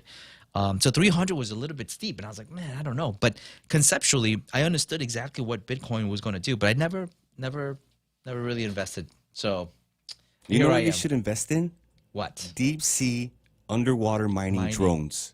Yes. Yeah. Well, we're going to talk about a little bit of drones, and I don't know if I can plug drones in since I don't want to seem like drones. It seems like I don't want to make sure that I'm plugging myself into this, but there are a lot of hot topics right now in regards to drones. But I do want to address before we get into the drones. I do want to address the question that was presented in regards to getting access to the Marine Corps Base Camp laws, and I can tell you. From experience, because it happened to me, and so I do have access to get on naval base. And when the Navy was in charge of the security, as it was transitioning over into the Marine Corps security guards, I was able to get access onto the base camp laws. Well, that has completely changed now that they have Marine Corps security and it's all under the Marine Corps supervision. We have to get an additional access. So we have to, if you want to get access to Marine Corps Base Camp Laws, you have to go back down to the Navy Visitor Center and get red tape. Well, a little bit of red tape. You have to get the Marine Corps Special Base access. Camp Blocks. Yeah. Okay. But it's not too hard because if you do have Navy base access, They should be able to pull that information, but you need to get it specifically for Miracle Base Camp Plus. And let me just tell you, even I found this out. I went on a Saturday and I was waiting in line and I saw all these folks being turned around, and God love the Marines because they they don't even they're like hard faced. You didn't tell them, do you know who I am? They're like, sir, turn around, and you're like, excuse me, they don't even let you say anything. You just kind of, yes, Corporal. Yes, Marine. I'll turn around right now. And so I found out that yes, we do need to get additional access when you're trying to get into Camp Blas. So they're just going to turn you around if you do not. And so that is the additional step that we need to do. So hopefully that helps. Hopefully that helps the caller get that information so we can go down to Navy visitor area to get an additional stamp or get registered. And so, talking about drones, there's so many things going on. Obviously, from the defense side, there's so many things happening there where the president really wants to do this drone dominance, and they're actually pivoting and switching more towards they've seen the style of warfare that's happening in the Ukrainian-Russian war, where they're launching $600, $700 drones, very inexpensive, but they're doing the swarm, and they're launching multiple, and they're scaling, and they're shooting them down with $1 million missiles. So, oh my God! And so that is not going to happen. Doesn't make sense. Does not make sense. It's almost like the penny. It's almost like the penny. 1 cent. With some bird shot. We need shotguns, man. So now this week they released another initiative where the Department of War is going to pivot and concentrate into these drone systems that are very low cost and they're very dispensable. But what that's going to allow us to do is really allow us to scale the reinforcements and the amount of these systems that we have as arsenals into our package system. So that is going to be huge because that puts the whole manufacturing of these drones into a different level, because now we don't need these high-tech labs to be able to make these $1 million, $2 million drones, and we could actually make them here. This is exactly what we've been talking about for years, and it plays well with what we've been talking about doing something here, another industry. And the drone manufacturing industry it's a viable option.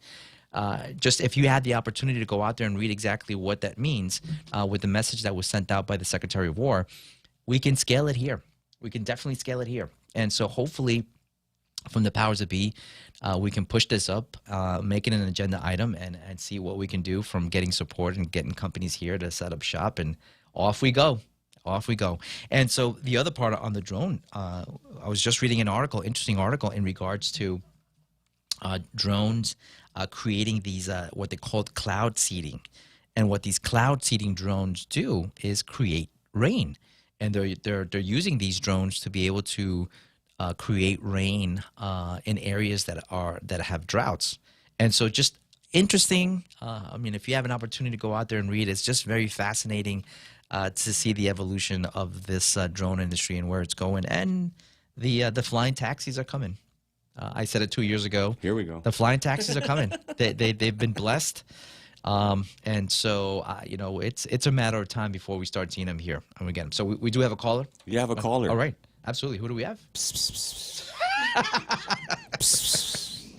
Good morning, Peter. Good morning, good sir. Good morning, Peter. How are you? Good morning, Charlie. How's it going? Good. How's everything going? It's Friday. It is Friday. It's Friday, definitely. Yes. I was reminded as you're talking about these low-tech drones. I remember when I was deployed, there was a problem that they were having with our surveillance. We weren't able to get high enough resolution. Yes. And so there was a race with all the contractors to solve this problem, get better, higher resolution pictures for our surveillance systems on the drones. Right. And so some kid from one of, I don't know whether it was Kellogg Brown and Root or LG or whoever it was, he said, let me try something. He strapped on 20 cell phone cameras onto the belly of the drone and tested it out, and lo and behold, we got the resolution we wanted. So it was a very low-tech solution to a very serious problem. But that's the way, you know, the insurgency thinks, and people that need, you know, to figure out a problem and do it quickly with what you have. Necessity is the mother of invention, and that's how they do it now. They two cell phone cameras on the belly of a drone and use all those different cameras and stitch it all together, and you get what you need. No, absolutely, and you know, you hit it there, right? A very low cost solution for a high. It could have been, you know, a problem that, you know, getting the resolution was always very difficult, but now the cost those are the ideas that need to come up. Since I have you, Peter, in regards to on the law side and the drone side, you know, we've seen an uptick, not just here on Guam, the NMI and, you know, Saipan and on the mainland of drones dropping paraphernalia inside the jail systems, right? And so, you know, in my mind is, you know, I think it's time for us to be able to think about these anti-drone technologies that are out there now that are very feasible for infrastructures to have, you know, whether it's airports, whether it's power plants, whether it's jails, correction, you know, facilities. You know, what are your thoughts on that? Absolutely, we need to leverage technology we have, you know, for public purposes. Now, here's one thing that I don't understand why we don't do it on Guam. It was way back in I think 2010 when I was at Fort Hood. We were able to get cell phone triangulation data on a, you know, through a magistrate. So if we were looking for someone and we knew their cell phone number, whether it was an Amber Alert, a missing person, or a wanted person, right? We were able to get a warrant through a magistrate and triangulate someone's location and get them. I don't think they're using that here. And also, I've noticed that in a few homicide cases that I've worked, that kind of data should and could be used to verify alibis and stories of people. And they're just not using it. It's there. It's available. They're just not using it as an investigative tool. And that would have been my question is, so do you think, or do you know, do we have those means to do that now here locally with our detectives and police force? I mean, if we have cell phone towers, we're able to triangulate. Right. And if someone says, "Oh, I was in Doña when the murder happened," and lo and behold, they get your cell phone records and you were actually up in Jigo. Right. So then now they know you're lying. But I haven't come across any investigations using that kind of approach. Interesting. And that can be used in the court of law. It could be, but also it could be there's emergency. Like I said, there's an emergency exception. It can be delegated to the chief of police. Even it doesn't even have to be a magistrate.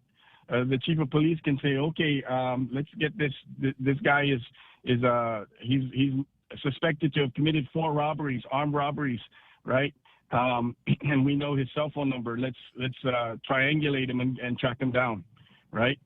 They don't use that here. Not that I'm aware of. Yeah, that's an interesting question. I mean, you know, if we had that type of technology, like, why are we not using it, right? I mean, why are we not going after these things that would actually pinpoint, you know, the data that would say otherwise? If you say that you were in one place and you were actually in another, right? I mean, that's pretty interesting. Yeah, and this is not new technology. Right. It's 25-year-old technology.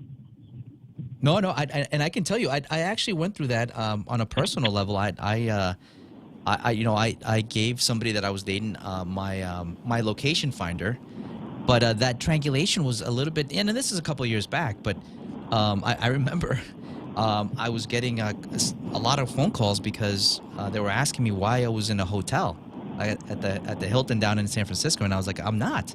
I'm at the restaurant. but the triangulation was kind of bouncing back and forth. So pretty interesting to see exactly how that technology has evolved. But we should be using that. We should definitely use. Haven't you ever gotten your monthly summary and on your phone? It tells you where you've been the whole month, the places you frequent, and all that. On my phone, it pops up. It asks me, do I want to see if I want? Yeah, the metrics. Yeah, absolutely. And again, I mean, to your point, I think that those are the things that we need to be able to look at and see exactly why we're not using that, and or are we training in that, or having the capability to do it. So very interesting. He dropped. Call dropped. Oh, he dropped. Okay. Yeah, he didn't pay his bill. The irony of the triangulation of the cell phone. We're triangulating you, dude. Apparently, he was going by a no tower area, and so wasn't able to triangulate there. But that's a very valid point. With all that's going on crimes happening here on the island, we need to look at things like that. So we have him back? Yeah, no, you don't. You have Tyler. Oh, all right. Say good morning, Tyler. Tyler, good morning. Hi, good morning, Charlie. Good morning, Real Joe, Donna D. Happy Friday, guys. Happy Friday. Good morning, and always great to see you and Mateo. Out and about, and even with your hectic schedules, you guys are still able to socialize as much as you can, which is good, right? I mean, you got to be able to break that monotony of just not work, and but I know that you are been pretty busy this week, and with all these different outreach programs, and it's only the beginning. Oh, yes, absolutely. So, we've been doing the outreaches for Fix and Six for the last 3 months, and that's been our general outreach, of course, the different pillars. And we have 4 of them. There's public facilities and infrastructure, economic revitalization, mitigation, and housing. So all 4 of those pillars have been going out to the community as a whole program the last 3 months. But this month, all of December, is strictly housing outreach. So we had our first housing outreach on Tuesday in Arahan. And so today, this evening, we're going to be at the Mongmong Totomaiti Community Center. That's also from 6 to 7 p.m. And then tomorrow, we will be at the Dedido Senior Center from 10 a.m. to 12 p.m. This is to discuss the program, which is Owner-Occupied Rehabilitation and Reconstruction Phase 1 Rehabilitation. So really want to encourage everyone to please visit our social medias. We have our Facebook and Instagram, both at Fix and Six Guam. We have the information on the housing program there, as well as on our website, guamcdbgdr.org. And wanted to remind everyone that this is going to be moving in 2 phases. So phase 1 rehab, phase 2 reconstruction, but we're really going to be focusing on the low to moderate income households.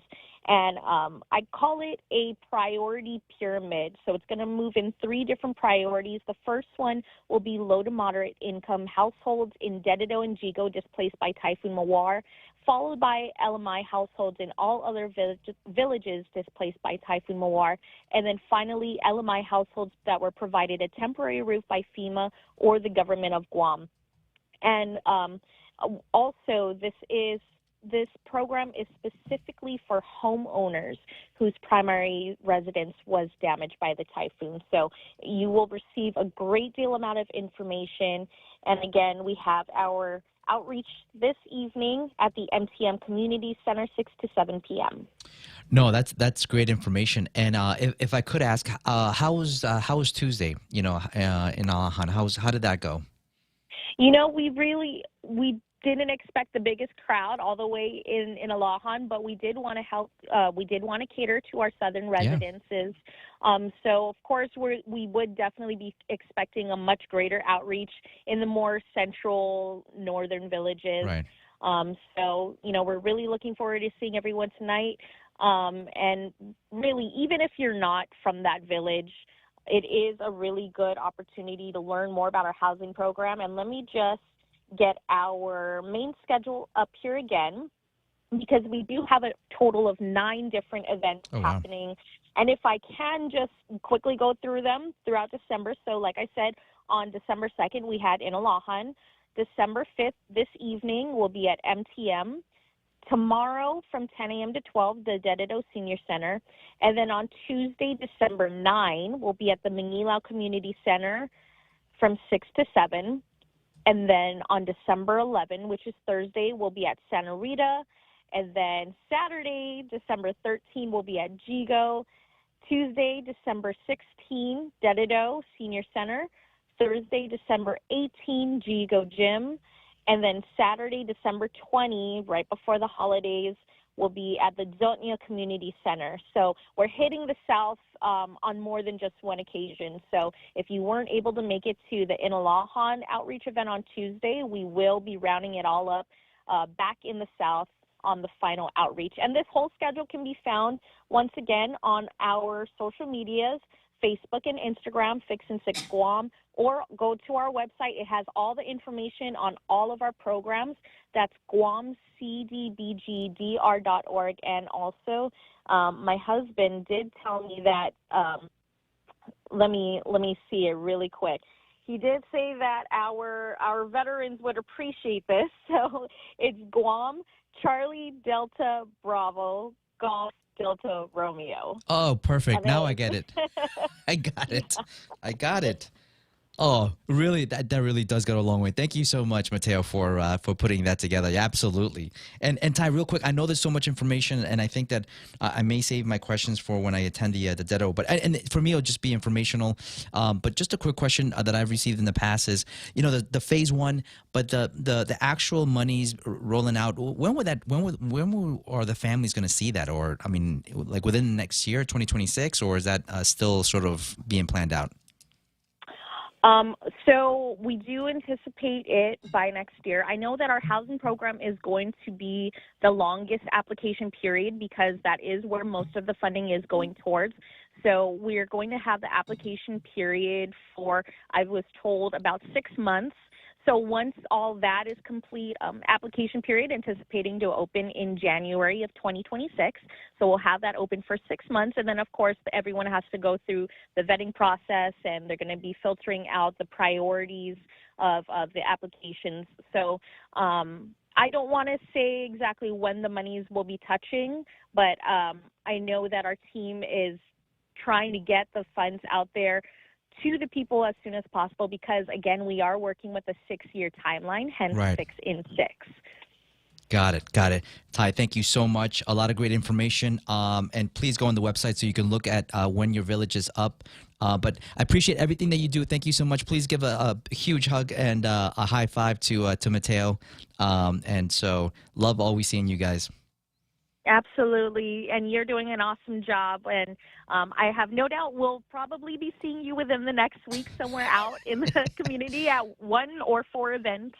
Absolutely. Ty, thank you so much. Have a great Friday and have a great weekend. I know it's packed, but take some time to get some rest. I know wherever you can squeeze it in. So have a great weekend, okay? Thanks, you too, Charlie. Okay. Have a good one. Absolutely. It's hug and kiss to your husband, dude. Oh, it's a hug? What did I say? High five? Yeah, dude. No, but that's and how a I hug did. and kiss to your husband. You know, because I give him a high five. Come on, a hug and a high five. Yeah, I'm just kidding because Ray always says hug and kiss. Well, it's a fix and 6. Okay, let's do that. High five. and with that, we'll switch it over. Let's do Bob Kelly real quick. Oh, yeah, absolutely. And then we'll go to Donna with news. Absolutely. 'Cause Bob's a busy man. Hey, good morning, Bob. Hey, good morning. I just wanted to make a couple comments since you were talking about cell phone location. Oh, yes. Okay. First off, Guam does not use triangulation with 911. The carriers opposed it.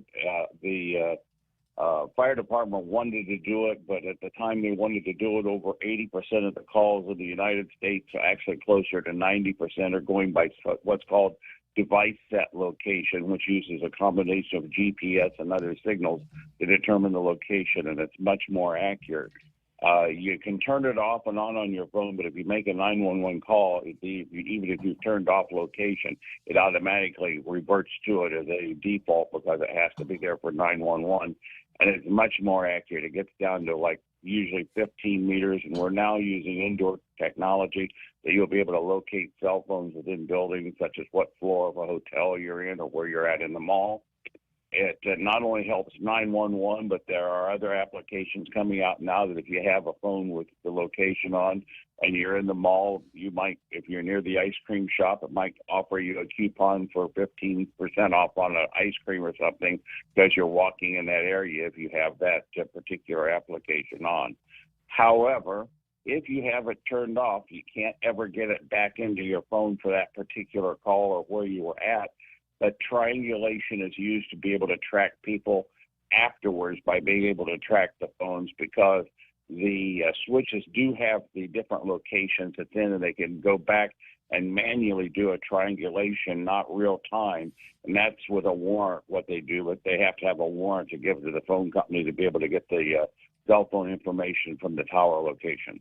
No, and to that point, real quick, Bob, when you talk about the device locations, we've talked about this, right? At some point, the phone's going to be obsolete, right? The cell phone's going to go away, and we're going to be wearing glasses. Those glasses are going to have the same type of location, right? Device location type of technology, right? Well, it is, and something that I know you've used.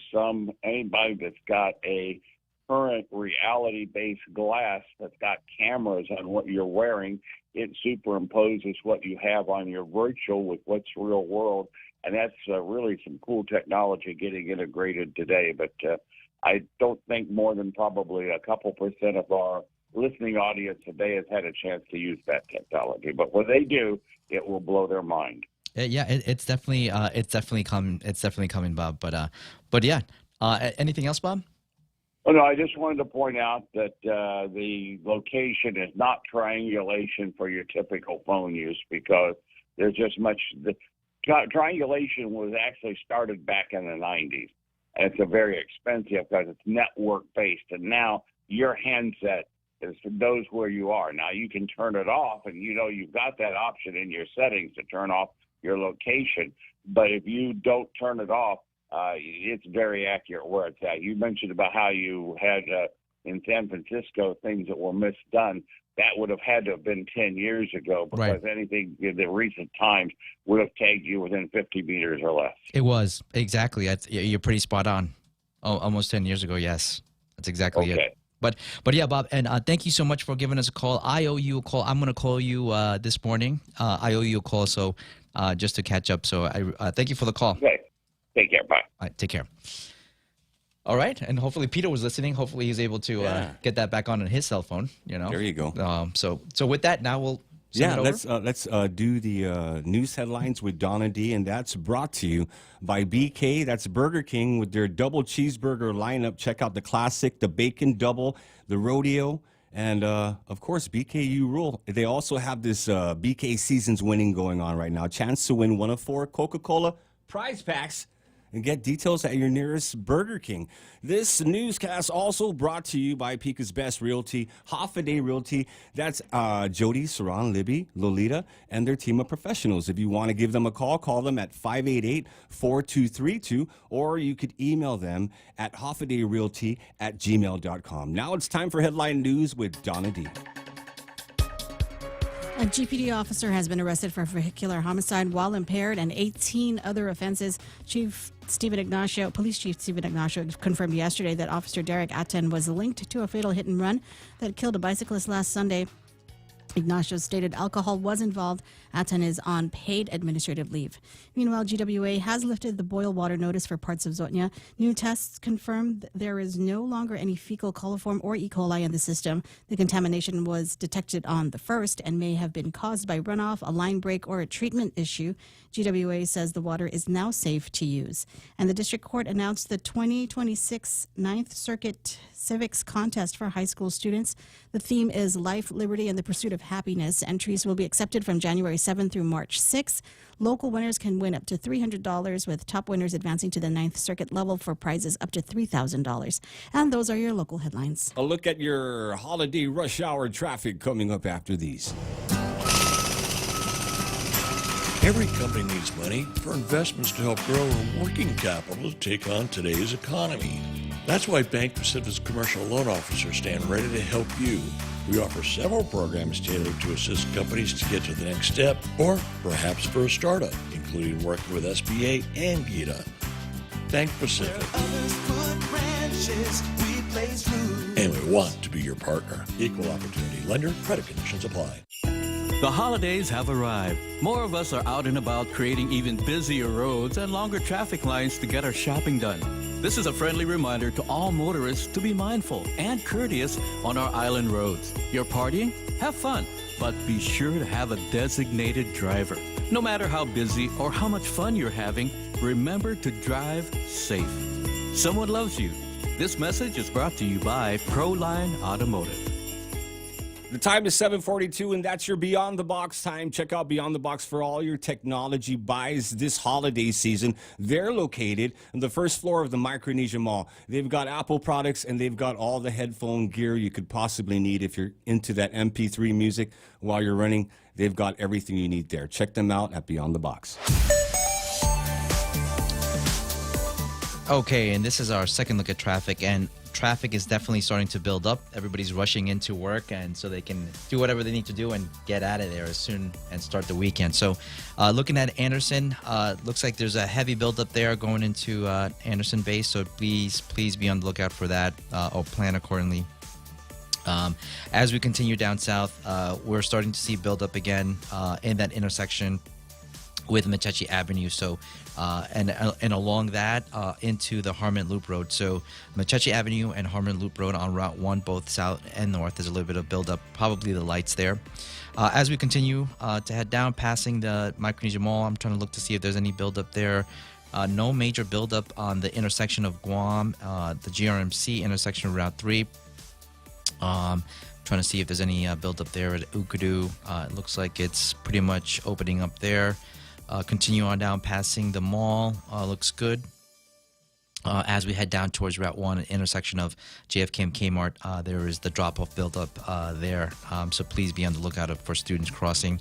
And we continue down south, buildup on 1, passing PD.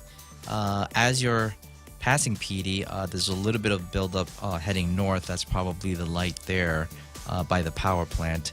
And then as you head south, you have heavy buildup going into Naval Base. And so looking at other roads here in Barrigada, Route 10, again, there's quite a bit of buildup heading towards Route 8. That intersection of Route 8 and Route 10, there's quite a bit of buildup going both ways. So please be on the lookout for that. Let's see what other areas on Route 4. It looks like by the Circle K on Route 4, there's quite a bit of buildup there on that bend. So if there's anything going on there, please let us know on Route 4 as you head towards the Agania Shopping Center. And with that, that is your second look at traffic. For all your real estate needs, call the professionals at Hoffaday Realty. Jody, Saran, Libby, and Lolita, and they'll take care of you on every step of the real estate process. No worries. Just contact Hoffaday Realty at 588-4232 or 588-HOFFA or email them at hoffadayrealty@gmail.com. They're at 426 Challenge San Antonio, Suite 204 in Tamuning. Open Monday through Friday, 10 to 4. Hoffaday Realty for all your real estate needs. In a world where the 2025 Nissan inventory must be moved, one team rises. The clearance team! The clearance team? What's that? We're the Nissan Guam clearance team, slashing prices on all 2025 vehicles. We even have models starting as low as $150 per paycheck. That's awesome. Let's do it. You're gonna love yourself a Nissan.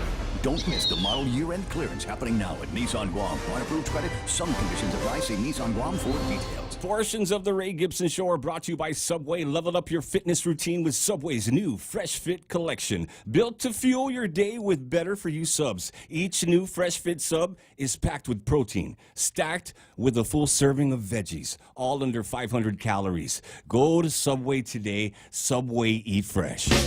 It's the Ray Gibson Show. Call now, 888-TALK. That's 888-8255.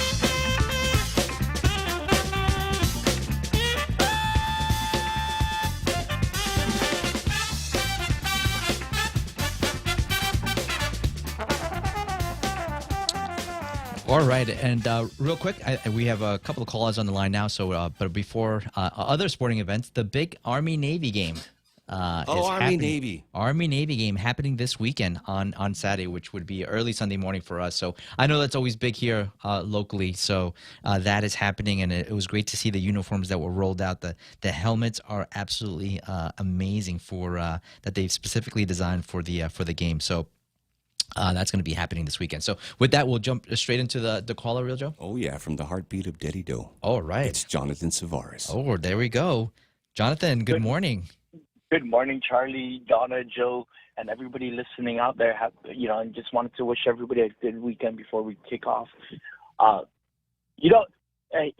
you doing today, Charlie? No, doing great, and it was great. It was great seeing you. It was great having lunch with the crew there and the future senators. Tuesday. It's always good, right, to kind of bounce ideas off and kind of get your, pick everybody's brain. And it was great to see you, Richard and Mateo and yourself. And Alex. And Alex as well. Absolutely. And so it's always good. I mean, you guys are the younger side. Thank you for allowing me to participate with you guys. But I learned from you guys. I pick up a lot of things and it's a thought, the questions, right? What's going on and getting different perspectives as far as how you see it. And, we've been talking about that quite a bit. So a lot of things happening, a lot of things going on our island today. And you're absolutely right. And that's why the new candidates within the Republican Party are getting together early because whether we get in or not, right? And the hope is for all of us to get in, yourself, Alex, Rich, Joe, Mateo, Joe, anybody who's running, right? The hope is to get in. But you know what's the greater hope? The greater plan is we need to start preparing, because when we do get elected, or if we're fortunate enough to get elected, that we're ready to go in there and work. And that's what our lunch sessions are about, right? And Charlie, we sat there, and you're right, we were bouncing off ideas, talking about what can we do to revitalize tourism? What can we do? What can we do to start addressing the junk car problem? What can we do to curb the crime, right? What are we going to really do to address education? And this is why we're staying ahead of the game, because an election is essentially a job application, right? You're applying for a job, and we don't want to go in and get elected if we're fortunate enough to sit in the 39th Guam legislature. None of us want to go in there and see the same, pursue the same route where we're not ready and we're not going in to execute a plan, right? We haven't thoroughly thought it out. We haven't bounced the idea back and forth with our colleagues to ensure that when we get in, that we're all working towards a task to address these issues that are long-standing. And because a lot of people are tired of it, right?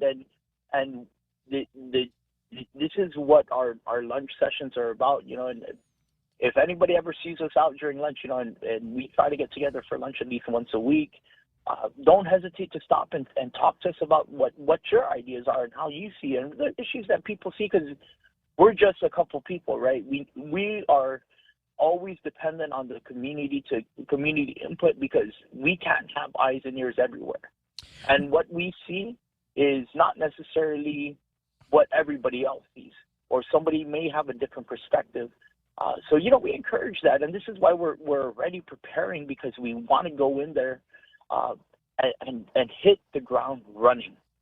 No, absolutely. And it was great because, it allowed me to, be able to, and again, being able to listen to different perspectives, and that's what it's all about, and understanding exactly why is it that you're thinking one way, right, versus the other way. And one of the things that I did want to ask is, the big item that we spoke about, and that you brought up in several conversations when you've called in the past, and we continue to promote is the turnout, right? The voters. I mean, we got to continue pressing that issue because, again, I think that, as I mentioned earlier, 2026 is going to be a very pivotal year for elections, because where the island stands today, right? I mean, we're coming up on different crossroads on just everything. I mean, if you think about it, if you think about infrastructure, if you think about education, we have a new changing of the guard, right? So we're going to have a new superintendent. We're going to have a new president at GCC.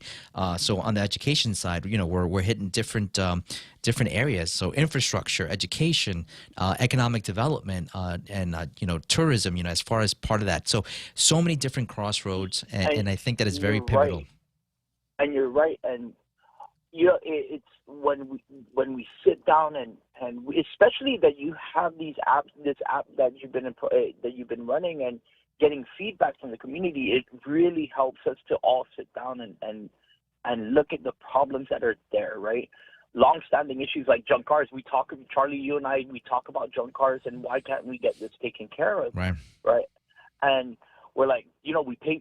You were just griping about the $25 that we paid that you just paid for your registration, and everybody pays for their vehicle registration, and it goes to the RRF, and it's supposed to go to junk car removal, white goods cleanups, and we're not seeing that being executed. And what's the holdup? What's really the holdup? Because these are affecting the people are dumping in our village, Charlie, because we both live in Derrida. Yeah. We're seeing people dump junk cars right at bus stops, right? And we're having to call DPW as an emergency task. The mayors don't have the purchase orders or a wrecker to take out these cars. They don't have the resources, and they're the beckoning of their feet are tied by EPA, and we're just like, why? Why the money's there? But why are we not executing and getting the services out, right?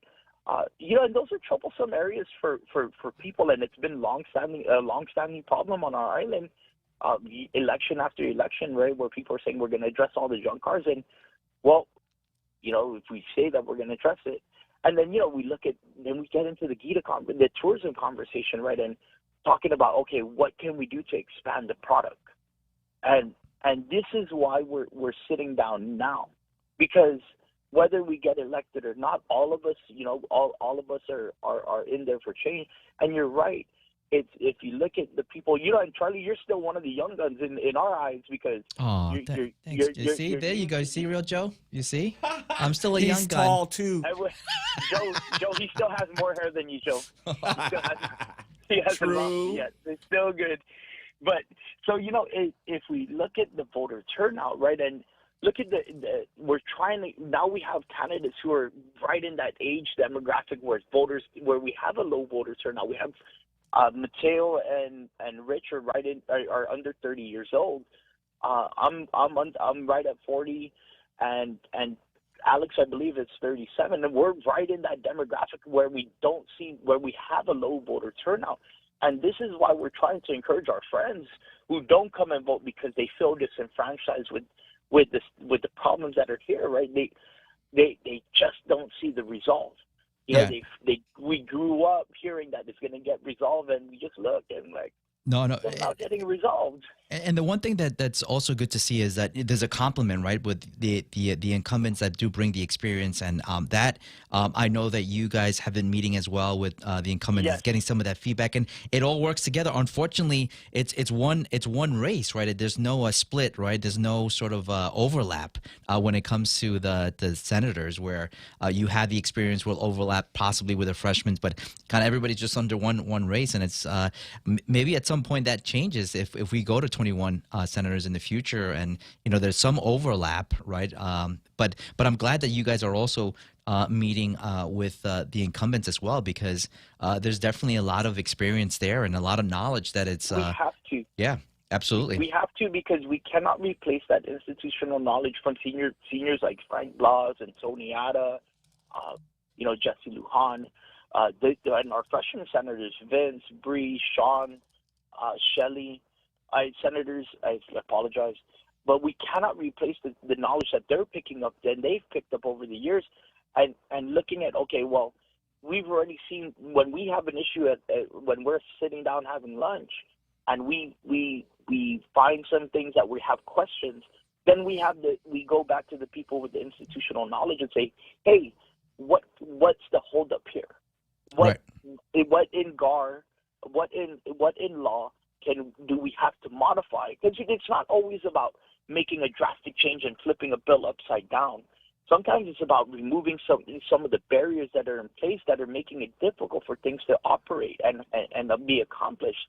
Because it's just sometimes, and Charlie, we know this because we hear it from the business community as well as the government, within the government, private sector, and the government sector, that it's the over-regulating of many things. It goes into DPW having an issue getting permits. It's just it's too cumbersome, and that hurts the business community. It also hurts the government community, because if we're not getting these new businesses up and running, it's less taxation for our government. No, and I mean, again, just the conversation I had yesterday, and again, with what I've learned is that this procurement process, there's so much red tape. I mean, beyond what we understand, we get it, right? It doesn't work, but it's really impacting every day work. For example, at customs, right?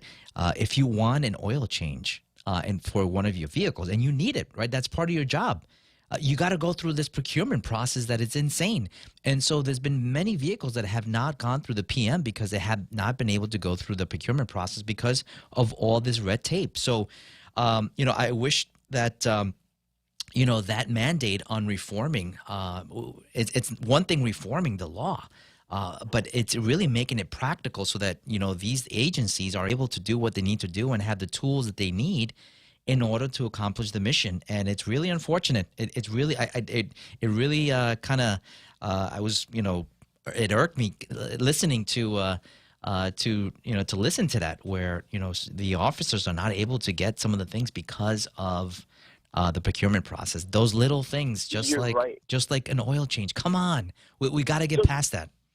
And I got to commend the Senator Ada for increasing, because he set the precedent. He set a precedence in my mind. He adjusted the procurement levels threshold for the Mayor's Council of Guam, so they can push procurement faster, because that's a community response level. No, I absolutely, completely agree with you, Jonathan. We're actually coming up to the top of the hour. Okay, I do apologize. We're going to take a quick break. On that note, real quick. So we should do that and lower that threshold so we can get maintenance done, because that maintenance is going to be key. Yes, you guys have a good weekend. Thank you, Charlie. Okay, absolutely, John. Thank you so much for giving us a call. And with that, we'll take a quick break and we'll be back.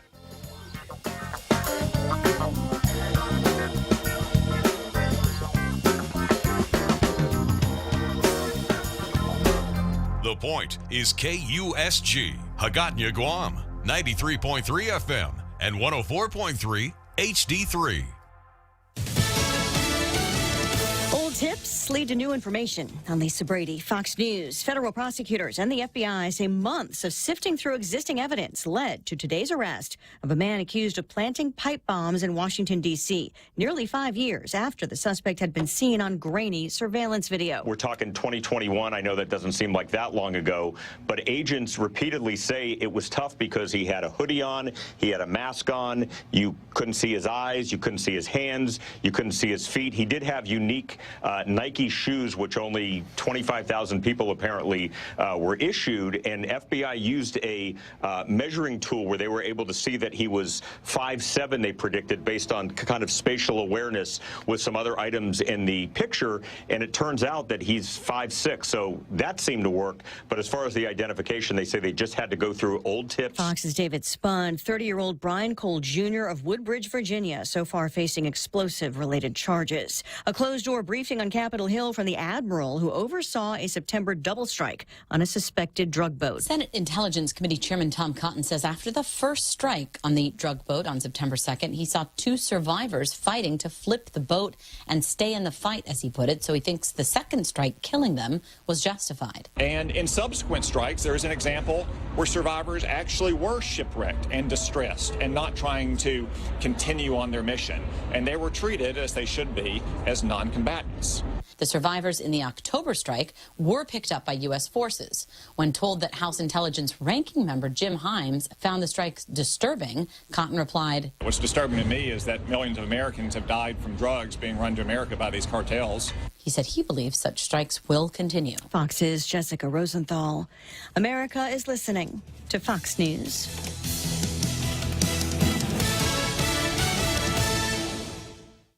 Get double the speed at zero extra cost with GTA Fiber. Experience super fast and reliable fiber internet speeds, now starting at 200 Mbps to 1 gig, with upload speeds just as fast as download speeds and 100 times faster than cable internet. You can enjoy lag-free gaming and clear video calls. Fast is also affordable. Sign up for Fiber 200 for only $70 a month. Visit gta.net or call 644-4482. Terms and conditions apply. Are you planning a trip to the Philippines? Why not come back feeling healthier and more rejuvenated? At the Medical City, we offer world-class healthcare services, including comprehensive executive checkups and top-tier aesthetic treatments for as low as $530. Imagine lounging on white sandy beaches, shopping at top-tier shopping centers, and indulging in premium healthcare all in one vacation. Book your getaway now and experience the best of both worlds. The Medical City, your trusted partner in health. Weeks after the government shutdown ended, there's a renewed bipartisan push to address the issue at the center of that fight, Obamacare subsidies set to expire. A proposed framework could extend them. We're calling for a vote by December 18th in both chambers of Congress to get something done before premiums rise in January. New Jersey Democratic Congressman Josh Gottheimer says they could also keep working on longer-term reforms. Virginia Congresswoman Jen Kiggins knows that's what many of her fellow Republicans want. The ACA is what is before us. I have 40,000 people in my district who rely on this health care, and doing nothing to prevent a spike in their premiums is wrong. Some Republicans, though, pushing for bigger changes in the health care law. Not clear yet what would have enough support to clear legislative hurdles. At least 4 countries, including Spain and the Netherlands, are pulling out of next year's Eurovision Song Contest after organizers decided to allow Israel's continued participation. Visa applications for people planning trips to the U.S. for major sporting events will get speedier attention. A directive to U.S. embassies and consulates around the world puts a priority on visa applications from foreigners hoping to attend next summer's FIFA World Cup, the 2028 Olympics, or make investments in the U.S. President Trump says ticket sales for the international soccer tournament are already setting records.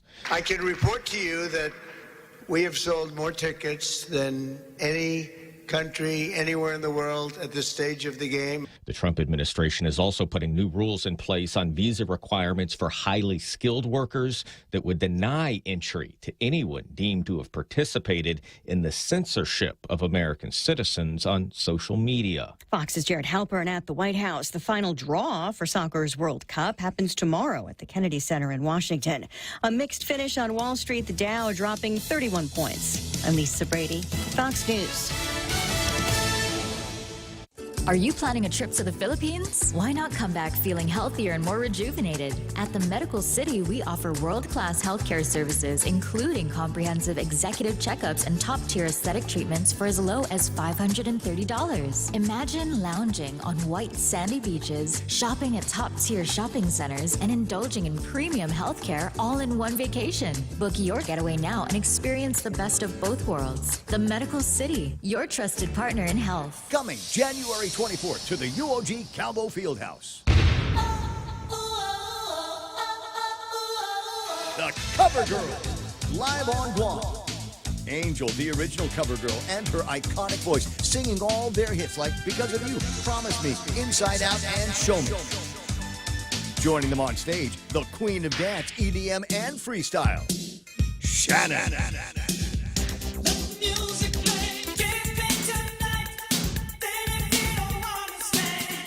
Also, 90s freestyle diva singing all her hits, Jocelyn Enriquez. The radio plays our favorite song, and it's what keeps me holding on. Baby, do you miss me? Brought to you by Choice Broadcasting, Trivision Media, and Cherry Media. This is a Jams Media show you don't want to miss. Tickets and info at GuamTime.net. 20 days till Christmas. This Christmas countdown is brought to you by Carrier Guam. Daily savings on all our high wall units, both Carrier and Toshiba splits. News this hour is brought to you by Family Finance. Alpha Day, it's 8:06. I'm Donna DeJesus. Here's a look at your local news on The Point. A police officer was arrested yesterday in connection with a fatal hit-and-run crash on November 30. Police Chief Stephen Ignacio confirmed that off-duty officer Derek Atton was driving an orange Ford F-150 that struck and killed 30-year-old bicyclist John Carlos Daniel Haas on Route 14. Haas was the island's 18th traffic fatality this year.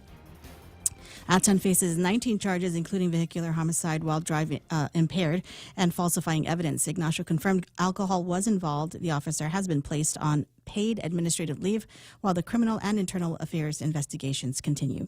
Meanwhile, senators may soon regain control over government leases longer than 15 years if they override Governor Lilian Guerrero's veto of Bill 119. The bill passed in October 10-4, but was vetoed by the governor, who claims it creates an anti-business environment. The measure would restore legislative approval for long-term GovGuam leases, a process removed earlier this year. Supporters say it ensures transparency and prevents corruption in government land deals. The override vote will take place once the current legislative session ends, and if all 10 previous supporters maintain their position, the bill could become law. More news after this. Family Finance has been serving the people of Guam since 1959, and they will continue to be there for you in the years to come. Whether you're looking to get a personal loan for that family vacation or paying off those long overdue bills, Family Finance has got you covered. Apply for a personal loan from $1,000 up to $4,000 by calling Family Finance in Hagåtña 475-4545 or Dedido 633-4473. Family Finance. GSWA is sending revised notices to commercial customers due to a typo in a discount rate. General Manager Irvin Slike says the original notice listed the wrong commercial discount for fiscal year 2027. The discount dropped to $12 per ton in fiscal year 2026, but it will decrease to $10 per ton in fiscal year 2027. The notice mistakenly repeated the $12 figure. New rates approved by the PUC raise residential fees to $35 per month in fiscal year 2028 and $38 in fiscal year 2027. Commercial disposal rates also rise to $190 per ton next year and $193 the year after. Additional special waste rates remain unchanged. And GVB has launched the island's first ever international dance festival, aiming to boost tourism and showcase local and regional talent. The 3-day event, starting today, features 21 dance groups from Japan, Korea, Taiwan, Malaysia, India, and Guam, competing in cultural and contemporary categories for $5,000 prizes. International judges and performers, including Guam natives Brian Esperon and Atoy Juliana Wampat Borja, are participating.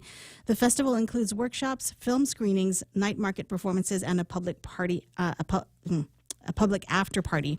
GVB hopes the festival will attract visitors, extend stays, and increase spending. Find the full schedule on visitguam.com. And those were your top stories. Now back to Charlie Hermosa with weather. Today, scattered showers, partly sunny with a high near 85. East-southeast winds 9 to 14 miles per hour. Chance of precipitation is 30%. Tonight, isolated showers, partly cloudy with a low around 79. East-southeast winds 7 to 11 miles per hour. Saturday, tomorrow, isolated showers, mostly sunny with a high near 88. East winds 7 to 9 miles per hour. Saturday night, isolated showers, partly cloudy with a low around 77. East winds 7 to 9 miles per hour. Sunday, isolated showers, mostly sunny with a high near 88. Sunday night, partly cloudy with a low around 78. Heat index is at 92 degrees, 20% chance of rain. Rip currents and high surf watch are in effect. Sunrise was at 6:30 a.m. and sunset will be at 5:53 p.m. and that is your local weather. It's the most wonderful time of the year, and all of us at Security Title want to wish you a joyous holiday season. We are grateful for your continued trust and support, and we look forward to serving you in the new year. May your homes be filled with warmth, laughter, and love this Christmas. From our family to yours, Merry Christmas and Happy Holidays. Security Title, celebrating over 25 years as your trusted partner in real estate. It's back! Celebrate 75 years of Payless Supermarkets with a $5 off fuel coupon to redeem at any 76 Circle K location when you shop and save at Payless Supermarkets. That's right, $5 off fuel with every $75 purchase at any Payless location. But hurry, this offer is only good from November 17th to December 31, 2025. So don't miss out. Stock up on groceries and hit the road with fuel savings from Payless Supermarkets and 76 Circle K. Minimum $30 fuel purchase required to redeem coupon. Some conditions apply. 20 more days till Christmas. Get the perfect Shinarp gift at the local shop or bladesbycrank.com. Portions of the Ray Gibson Show are brought to you by American President Lines, a global presence with a local home, and Guam Regional Medical City. They are your healthcare partners. Rediscover talk radio here. Your FM News Talk Superstation. This is The Point.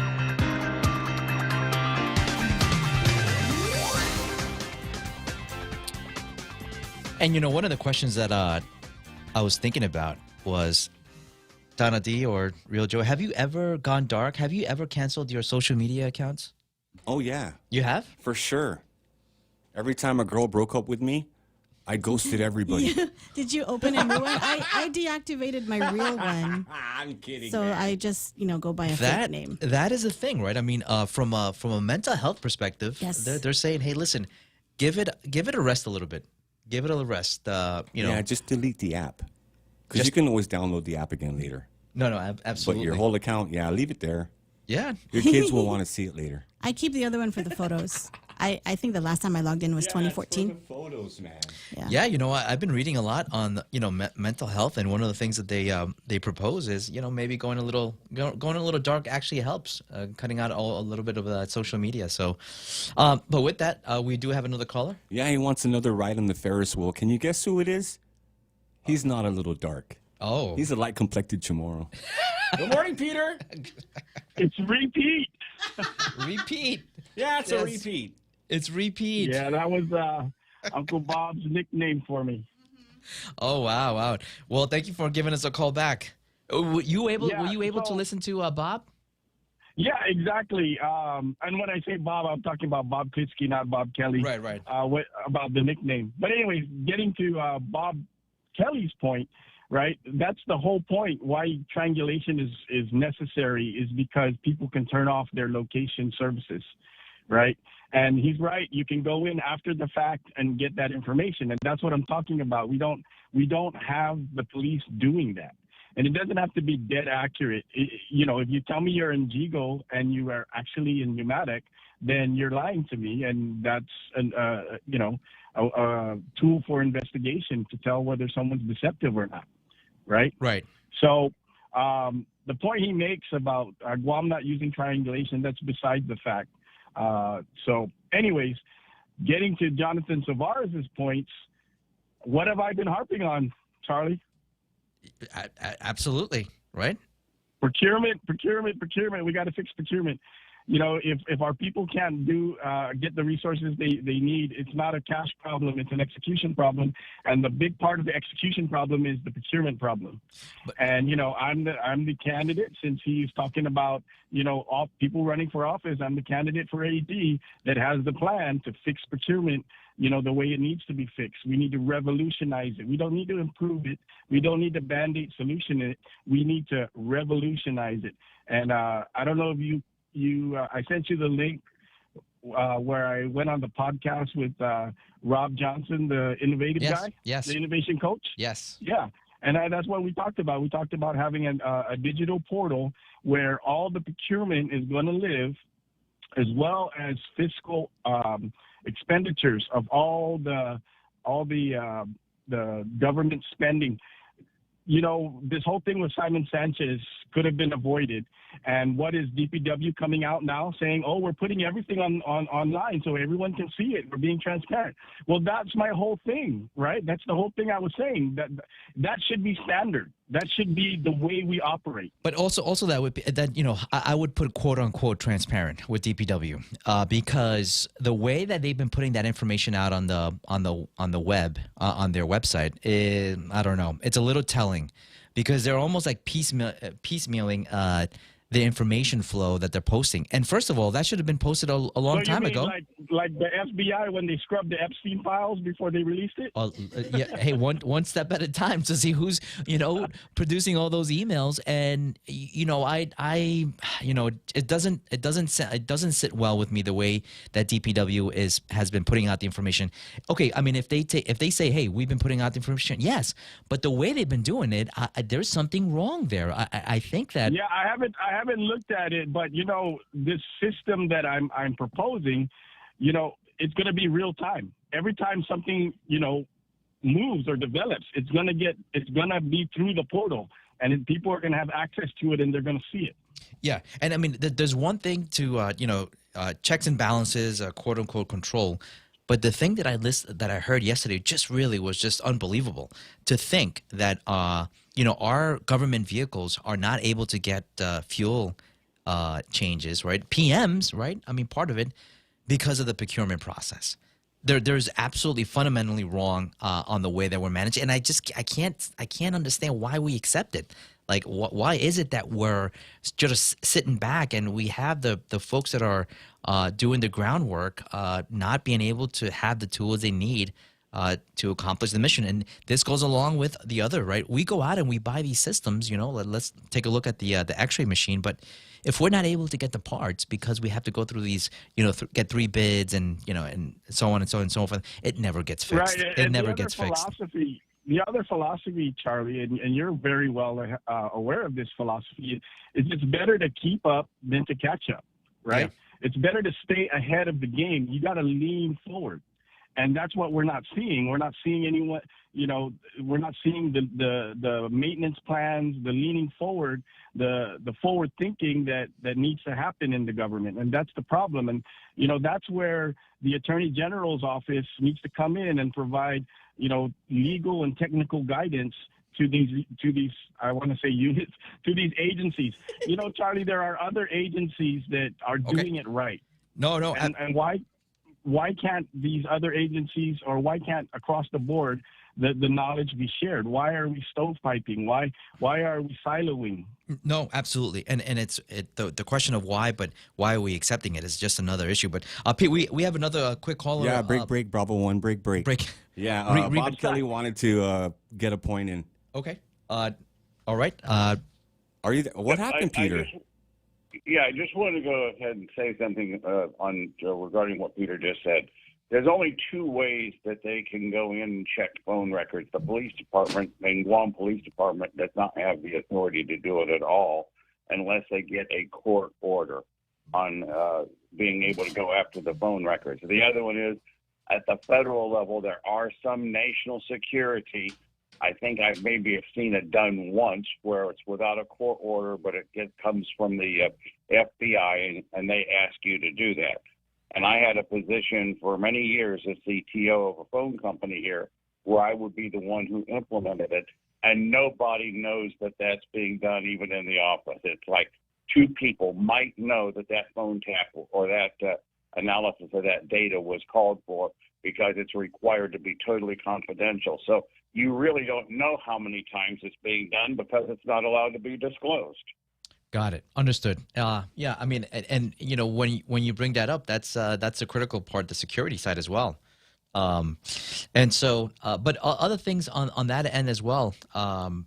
But in the court of law, how is that standing? I mean, they've been using that technology now. I have seen. Well, no, the ones that I've done. I mean, I was involved in multiple ones. I remember there was a crazy case about this guy who bought burner phones and kept phoning into the court because he didn't want to go to a small claims court. So every time his time came up for a hearing, it was the Dededo court system there. He called in a bomb threat. After that happened about 4 times, both they noticed the record of why was it only bomb threats when this guy had the schedule, and then we had the warrant. If that was enough grounds to get the warrant to try to start tracking, but the fact he used burner phones, that complicated it a little bit. But no, there are warrants out there. I would bet right now there's at least 2 or 3 phones on Guam or more that are currently either having their data analyzed or having more active monitoring, because it is there. It's across the United States. Guam's not exempt, and it is being used. But I don't think as much by the local authorities as the feds, but it still requires either a federal or a local judge to provide a warrant. And they don't provide these warrants. They seal the warrants, so nobody knows the warrant's even there. Right, exactly. Yeah, no, so that's a why good I point. would question, how does Peter know it's not being used? Right, no, and that's a good point. We were hoping to keep Pete on. We didn't want to let him go. We were going to join the calls, but Maybe he got busy. Maybe he's going into court right now. But or maybe he didn't want to answer my questions. Oh no! I think it was. But there is the warrants going on when needed, and the local companies are pretty good at being able to do it. And in times in an emergency, even if you're not on, we could do some triangulation if there's somebody that has a boat at sea and take a look at it. But a very important thing on the going through the cell towers and doing the afterward analysis. Your phone doesn't have to be making a call. There you go, Bob. If you have it on, we will know when you go from tower to tower. You can cross-examine him now. He's on the line. He's on the line, Bob. So. Oh, okay. Yeah, exactly what Real Joe said. You can cross-examine now. Yeah. I know it's not happening with GPD because I get all the discovery, and even if it's sealed or unsealed or whatnot, they have to tell me every aspect of that investigation, and they are not doing it. At least the locals are. Then they're not getting the warrants, or they don't think they need it. All they got to do, if they've got, and that's my point, Bob. To get the warrant, that's my point, have a probable cause. Right, that's my point, Bob. That's an investigative tool that they're not utilizing. That was the whole point of it. Okay, well, it's available. Again, it's available, but they're not using it. They're not doing it. Is the problem GPD or is the problem the local courts giving warrants? It's GPD. They're just not doing it. They're trained that it's a possibility. It's a tool, but they're just not using the tool. Okay, you say there's the tool of the monitoring, but since you do a lot of discovery, how often do they get warrants for other things? A ton. They get search warrants, but they don't get warrants a lot for cell phone data. Well, I do assure you that there is use of it in the feds because I've seen multiple cases of. I don't dispute that, but that was my whole point: is that GPD is there's a tool available that's not being utilized as effectively as it could be. Okay. Yeah. But nobody knows when it's being done anyway. That's the whole point. Well, no one in the public knows, but prosecutors and defense attorneys know. Only after the fact. Right. When we get all you would not know. You're a defense attorney now. If I was still working for the phone company and I had to provide records, you would not know I provided those records until much later in the process because that would be required to be confidential. In fact, I would be in trouble and have to hire somebody like you if I disclosed it. Right. Absolutely. Yeah, it's there. They're just not using it as I think as much as they should be. But I've seen it once in a while, but not as much as it should be. All right, and with that, gentlemen, thank you so much for the cross-examination and all that good information flow there. So thank you, and you both have a great weekend. Bye-bye. Bye-bye. Yeah, so with that, it's been really, really interesting information on what's going on. And, one of the things that we want to be able to kind of look at is exactly how we can create that process and ensure that the information is being shared. So it'll be interesting to see exactly how all that works. And with that, Real Joe, I think we're going to take a break. And then we'll get Donna D back on to do news headlines. And you got an in-studio interview coming up, right? Yes. Okay, yes, we so do. let's do that now. All right. Start your day with our Spam or Bacon Wraps, perfectly grilled and packed to go. Or taste the twist on a classic with the KFC Colonel's Musubi in original and Zinger flavors. Hungry for more? Dig into the KFC Colonel's Big Platter. Sausage, egg, biscuit, and crispy hash brown. All in one hearty plate. Pair it with our premium Lavazza coffee or the refreshing zest of the new KFC Calamansi juice. Breakfast has never been this exciting. Only at KFC Breakfast. So good, so breakfast. Every year it's the same thing. What do I get them for Christmas? This year, give them something they'll actually use and never forget. At Blades by Crank, we've got high-performance chef knives, hunting knives, pocket knives, sleek chef accessories, and never-released blades. Designed right here in the Marianas and built for precision, performance, and pride, we've got something for everyone. These aren't just tools. They're legacy pieces crafted to last a lifetime. Shop now at bladesbycrank.com or visit the local shop on the first floor of the Agana Shopping Center. Blades by Crank, making the holidays extra sharp. Breathe easy this Christmas with Carrier Guam.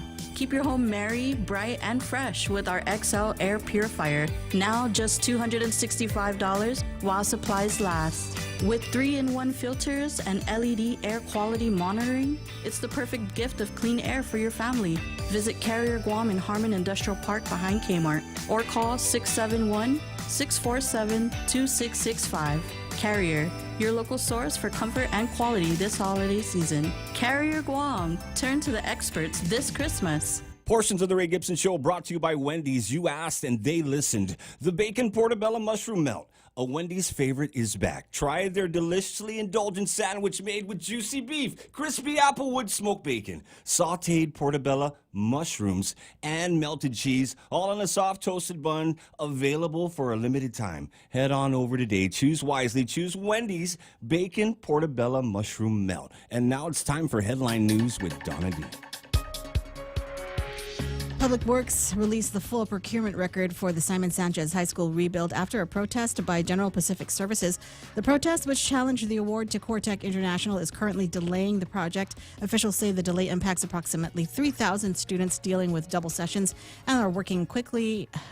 They are working for a quick resolution.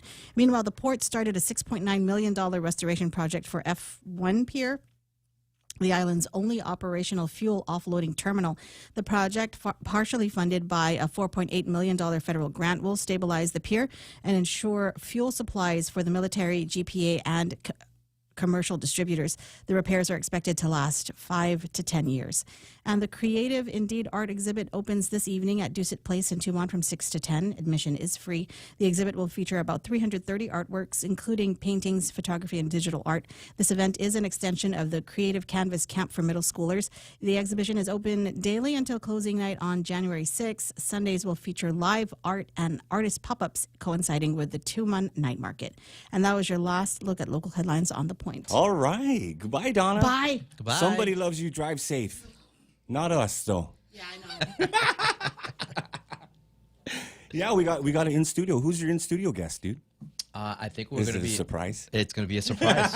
But the topic is very in line with what we've been discussing. Yeah, so stick around. It's going to be very important. So what? You want to go take a break? Let's do it. Let's take a break and get ready, and let's get this going. Absolutely. In a world where the 2025 Nissan inventory must be moved, one team rises. The Clearance Team! The clearance team? What's that? We're the Nissan Guam Clearance Team, slashing prices on all 2025 vehicles. We even have models starting as low as $150 per paycheck. That's awesome. Let's do it. You're gonna love yourself a Nissan. Don't miss the model year-end clearance happening now at Nissan Guam. On approved credit, some conditions apply. See Nissan Guam for details. Celebrate the season with Subway's limited time festive flavors collection. Sink your teeth into the meat-loaded Terhamkin, festive turkey, or festive chicken. Want to dial up your holiday flavors? Add cranberry sauce or stuffing to any sub for just $1 more. Happy feasting only at Subway. Eat fresh, feel good. Bud Light wants you to watch the Super Bowl live. All you have to do is purchase 12 packs of the Bud family and look for the QR coupon inside. He dives into the end zone. Scratch and scan the QR code for your chance to become a finalist to watch Super Bowl 60 at Levi Stadium in California. Plus, every code scanned will earn you points to redeem for Bud Light NFL gear. You want to see what a real football looks like? Don't miss your shot at the ultimate football experience in February at Super Bowl 60 with Bud Light. Bud Light reminds you that responsibility matters. Celebrating the 176-year anniversary of American President Lines, APL is a trusted partner to the U.S. government and its military. Our U.S.-flagged vessels are proud to provide ocean transportation, logistics, and critical mission support worldwide, and most especially to our local partners right here on Guam and Saipan. APL has an extensive network that connects your shipping needs to anywhere in the world. The APL Guam team is dedicated and are here to help you. Call 588-4651 or visit apl.com. APL, global presence with a local home.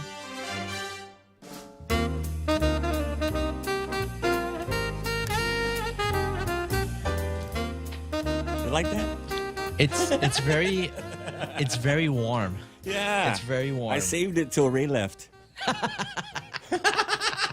I saved all the good Christmas music until Ray was gone, bro. Just for you, Charlie. I appreciate it. You know what? It's it really puts you in the mood, kind of warm and on a Friday morning, the weather is definitely clearing up, and it's looks like it's going to be a really Dude, good it's weekend. getting cold, man. I don't know about you, but I've been cold lately. It is. I think that anytime you have the opportunity to put on a sweater in the evening, it's just a good time, right? Yeah. And then you go a place that doesn't have any AC, and then you start sweating.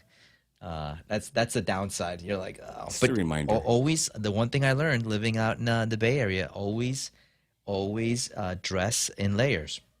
Just be able to take off the jackets and all Do that you good get cold, man? Are you one of those people that typically you know what? I was actually gets having really cold? I don't. I mean, this is Even at like maybe 60, you're like, man, it's too cold.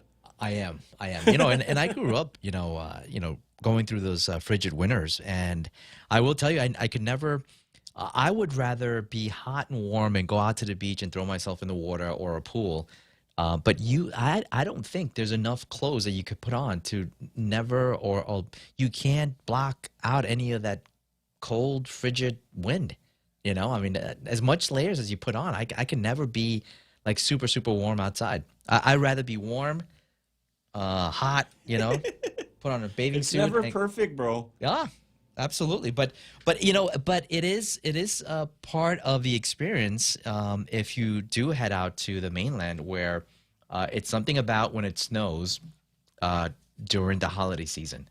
Especially when I don't know. I was actually just watching the Thanksgiving Day parade, the New York, the Macy's Thanksgiving Day parade. Ooh, nice. Yeah. Did they have the big balloons and stuff still, or Yeah, they do. They had a huge, a lot of participants, a lot of new characters. they didn't have like a huge Donald Trump inflatable? Have you seen that? those? Would have been cool. Have you seen those? Yeah. He probably, I mean, he's a master marketer.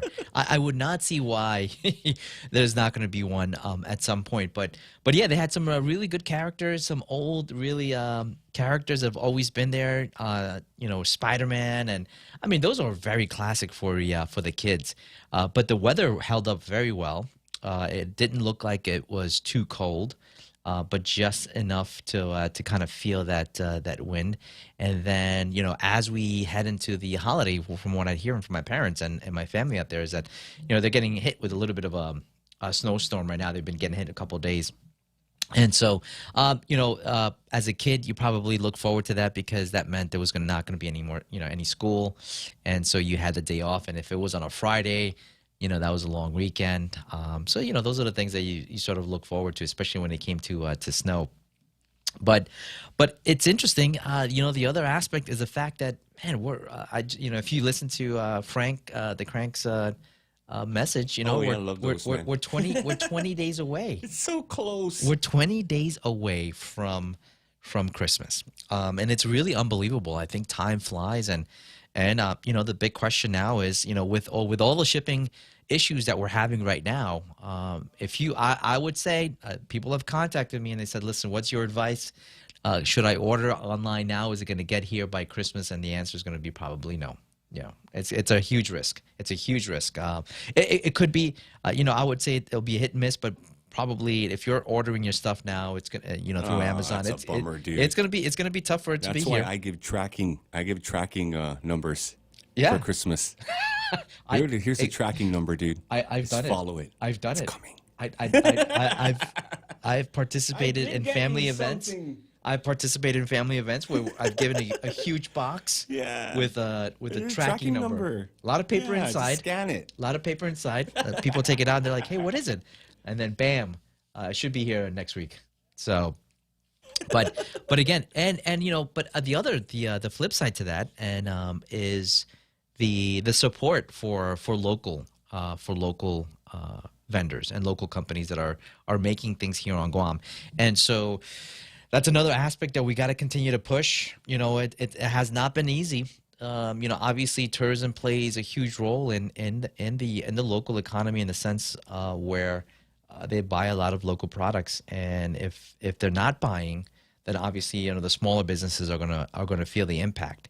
And so if you do have the opportunity, and there's going to be different markets happening from now until the last day that you can purchase gifts before Christmas, and then you'll have an opportunity afterwards. But if you can go out to the markets, there's a lot of really good things out there that are being made locally that could serve as a great gift, especially if you have folks coming in from off island, or you're going to be sending out gifts, they're always pretty interesting to see out there. So if you can, please support the local businesses, the local entrepreneurs, the ones that are taking it one day at a time, that every day they wake up, they're kind of giving it the grind and giving it one more day to stay in business.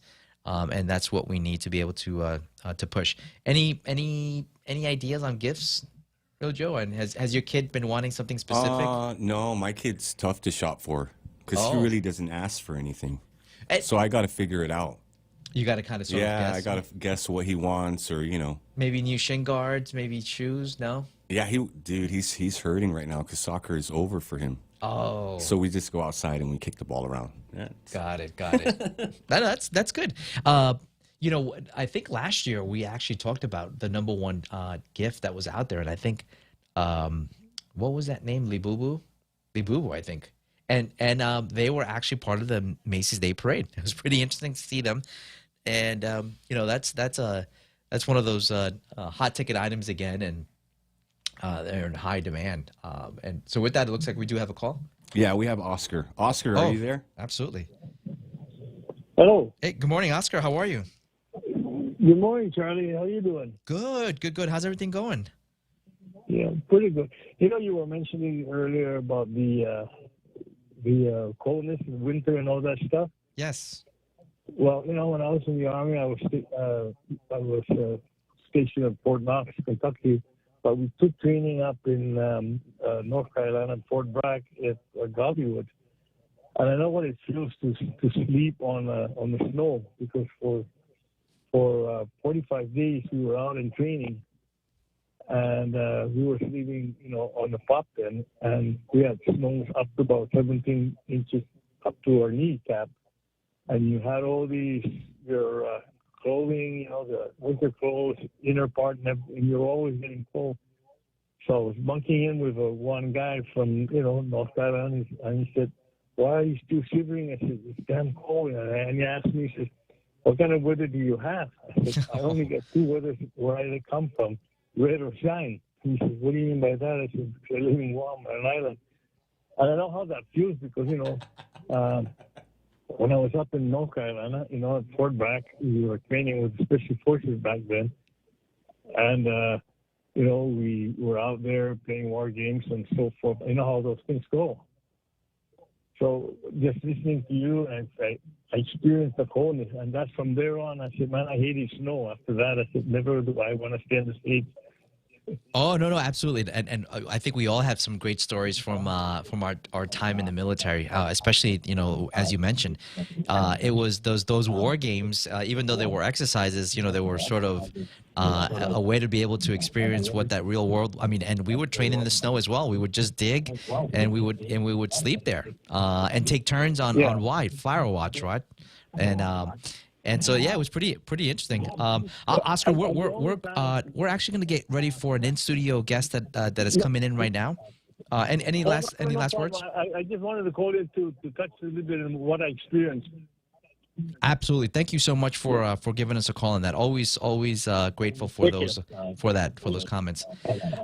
Thank you, Oscar. Have a great weekend. And with that, Real Joe, I think let's take a break and we'll get ready. All yes. Right. Awesome. Are you planning a trip to the Philippines? Why not come back feeling healthier and more rejuvenated? At the Medical City, we offer world-class healthcare services, including comprehensive executive checkups and top-tier aesthetic treatments for as low as $530. Imagine lounging on white sandy beaches, shopping at top-tier shopping centers, and indulging in premium healthcare all in one vacation. Book your getaway now and experience the best of both worlds. The Medical City, your trusted partner in health. It's the most wonderful time of the year, and all of us at Security Title want to wish you a joyous holiday season. We are grateful for your continued trust and support, and we look forward to serving you in the new year. May your homes be filled with warmth, laughter, and love this Christmas. From our family to yours, Merry Christmas and Happy Holidays. Security Title, celebrating over 25 years as your trusted partner in real estate.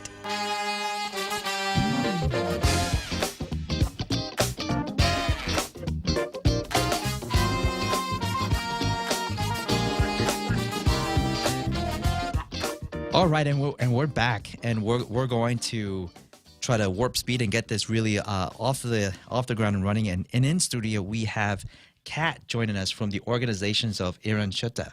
Half a day. Half a Good day. morning, Yeah, if you can Charlie. get just a little closer. Yeah. Half a day. Yeah. Good morning, and thank you so Okay. much for joining us. Yes, thank you for having me. And obviously, I definitely have a lot of questions, but would love always to maybe introduce yourself, kind of give you a little background on what we're going to talk about, and all that good stuff.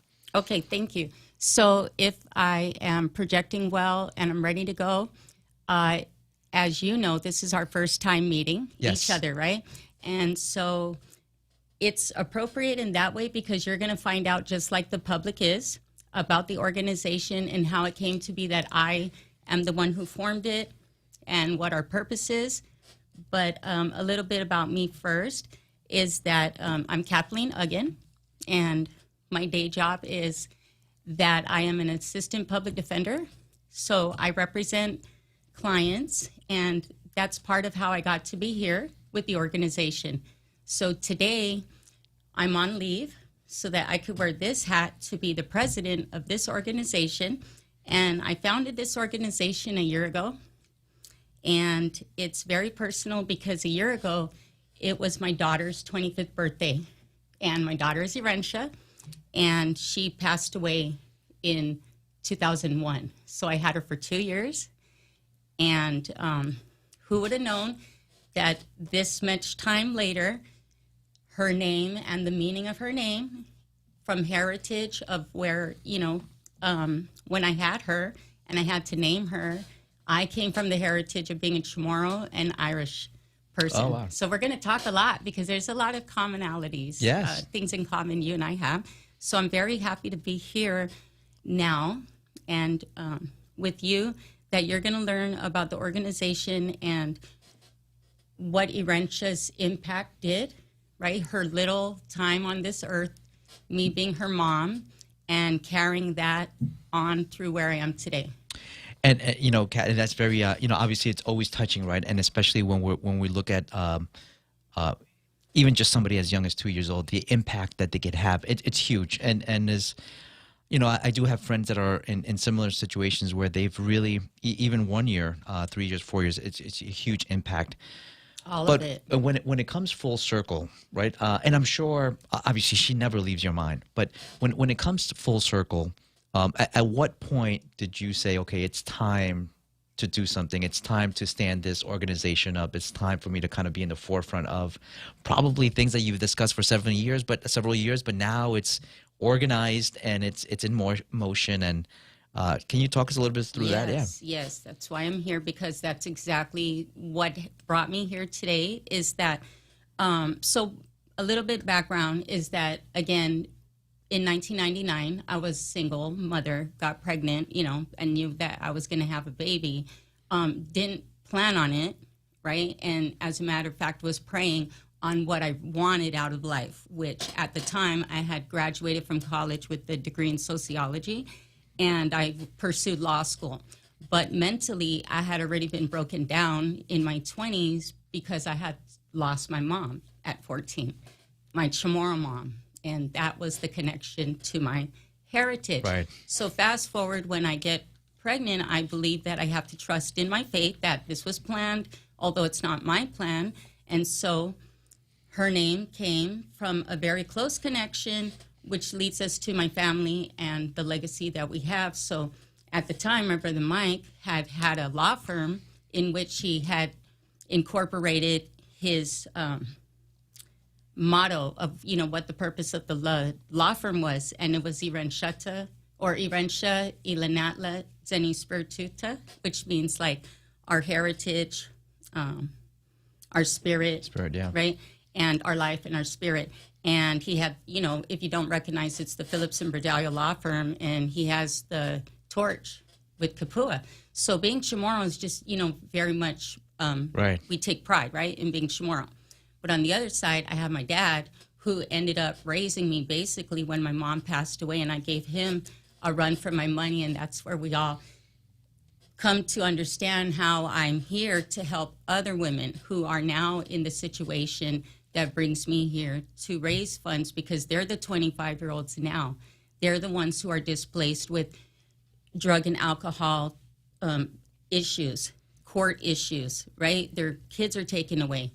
So that's how the opportunity came up, because now the new generation is where I see the difference in what, even though I lost my daughter, I had a strong family and I still have them today. So that's who's, helped me get here too. And we've had several discussions in regards to the new generation. And I think we all know, and you've experienced it, where single mothers have gone through and had their babies. And when we talk to them, they talk about how the family really played a huge role in the support cycle.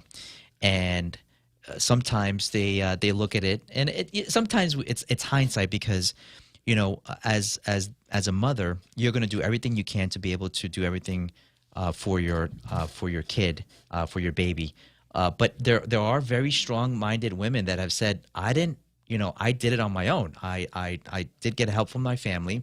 And so I don't understand what's going on with the newer generation. Why is it that it seems to be maybe we don't have that support structure anymore? And it's something that I've been talking about when it comes to what I've been my new mission and my why, and is dealing with orphans here on the island. And it's so what has changed? And I gave a quick talk yesterday at the Rotary of Guam luncheon, and that was one of the questions they asked. What has changed?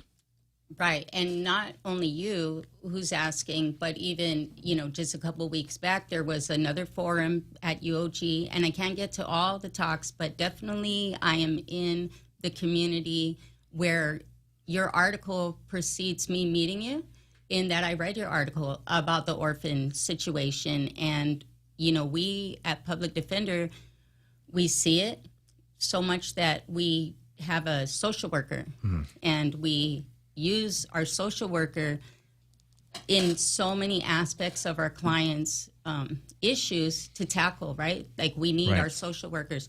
And so again, backing up, back to so many years ago, my mom was a teacher. She had me. I had the life here on Guam, right?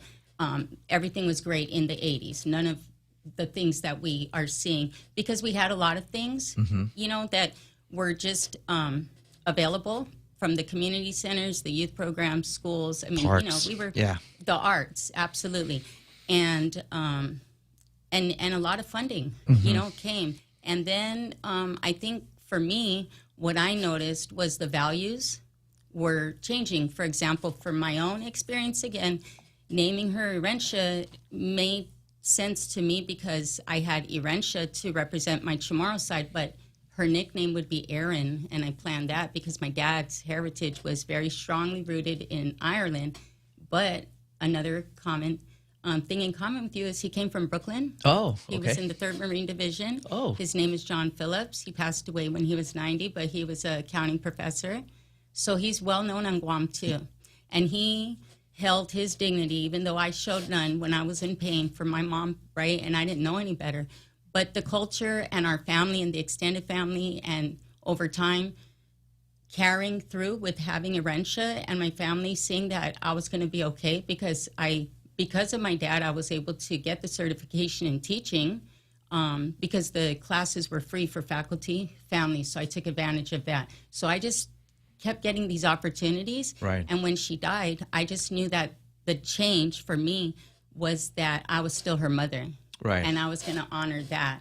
Versus when my mom died, I had so much shame for myself. You go through that pain, and I think that's where we're at. When you ask, like, what's the situation? Well, that's the situation. I mean, we have, and I think it's we lost the connection because of, we think that having that white picket fence in our own yard, right? Or, you know what I mean? Having that house, that was the achievement back then that they all looked for, right? In this industrial, Yeah, right. That was the dream. That was you're doing well. Right. You acquired the property, you built. Well, pretty much when you build, then you don't have neighbors anymore, right? We don't get to know our neighbors, and we fight with that every day on this, where we live, because I also, too, notice another thing is that where we were born and raised is not necessarily where we live. Right. And even though Guam is a small island, it's a very different experience depending on where you're raised. Oh, right? yeah. So with that, for me, that was the difference at 25. And so what happened to me from her loss was it was so devastating, but my dad still loved me. Like I still felt love. Like there was a closure and there was just so much love in my family. Even though it was the most horrific situation, it was a very much unforeseen, unplanned. Just on December 7th in 2001, I was a teacher. I was at Price Elementary's Christmas party, and everyone knows GPD came, told me that I needed to go. All I knew, she was with her dad, and that how could that be? But at the time, there were a lot of pedestrian accidents in Tumon, and they were there, so I just assumed there was an accident or what. And so because there was just a acceptance, or, you know, the gravity of that, me showing up to GMH, was that she was gone already. And so to dig deep any further on how it happened, or, you know, all of that, I just closed my eyes on that, or my heart, so that I don't delve into like the circumstances. What happened was I began to feel the love, right? That unconditional love that I hadn't felt, because I think when we were all grieving the loss, we don't know how to share love, right? If we're not getting it. And because, you know, I didn't come home, it took a lot, you know, where my daughter dying gave me that foundation to realize that I still do have this legacy, that I still need to be proud. Like you said, what made you, you know, what was that coming aha moment that you're going to go public, that you're going to really do this? All of that. But what happens is that I felt like law school was the calling. God made it happen. It wasn't through me. And so I had to do it. And so that's where I took it on my own. At the time, she passed away in December, almost to the day 2 years. I thought, okay, it was for me to stay clean, you know, to be healthy, to know that my brain is, you know, meant for something, right? That I was still my mom's daughter. Like I'm still this person. And just to see how much my dad had truly like given himself, right?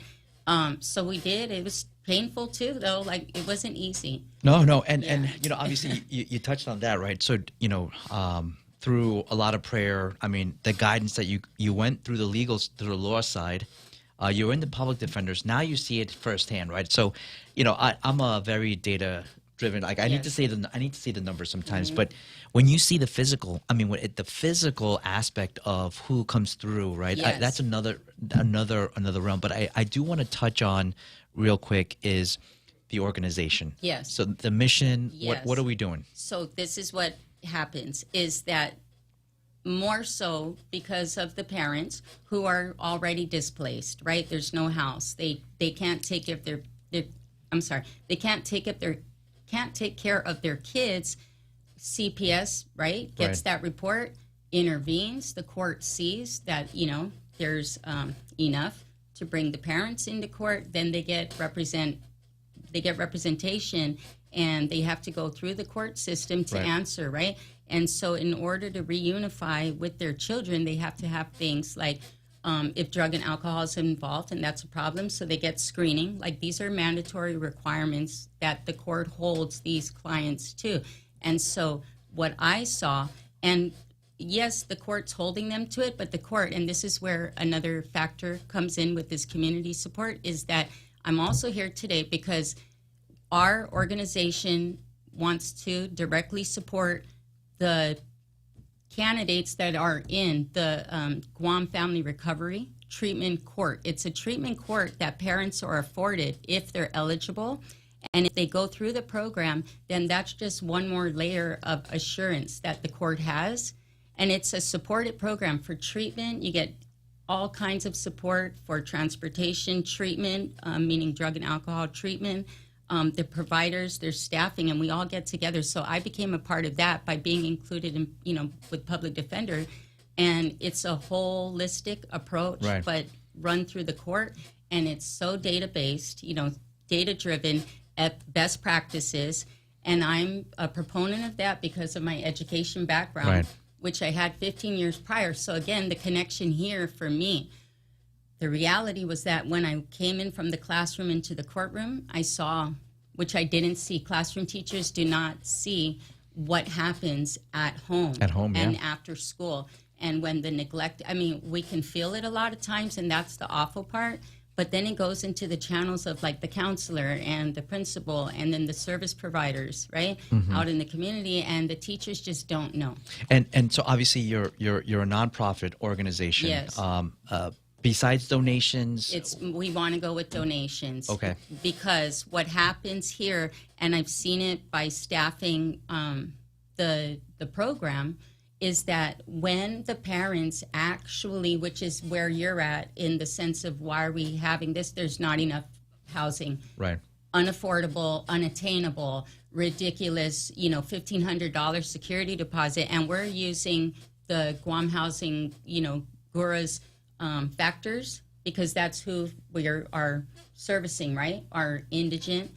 And how are we going to get that? Right. Like, I mean, for that security deposit. And so for me, the investment in the women who are already ready, the court is telling us that we can reunify if they have that housing. And so again, raising that $1,000 is attainable in small, collections, right? Right. You can. So I do have a direct PayPal set up too. And do you have a website right now that Yes, folks we can do. go? Everything is live now, and we are tax exempt. So all of it is on the up and up, and we are ready to donate. However, again, the situation is that the women don't have the housing to go into. Right. So I'm not pushing this out, into the community. What I'm going to do is work like individually to secure that sponsored donation for when the parents are really at that point. Because what happens is when they get that voucher and they don't get in because they spent 3 months trying to collect the $1,500 or what security deposit is needed, they don't get the housing anymore because it's come and gone, and the time expires. And Kat, is there a number or where can they best reach you? Yes, so with Gmail, we have Irenshata at Gmail. So it spells out ERENSIATA,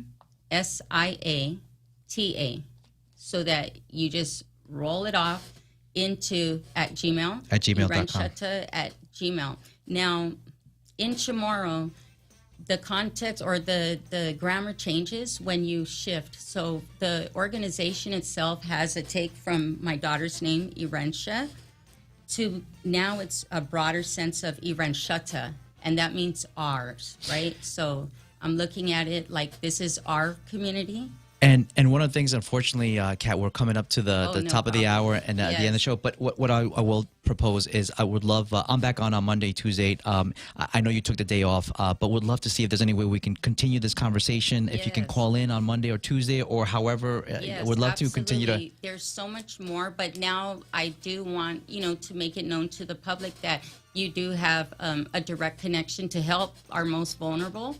And that's the children and moms who are really working on keeping their kids. And with that, we'll have a great weekend, everybody. Yes, thank you so much. And with that, everybody have a great weekend. Love you, Guam. And we'll put all this information out on the public. Thank you. Fox News.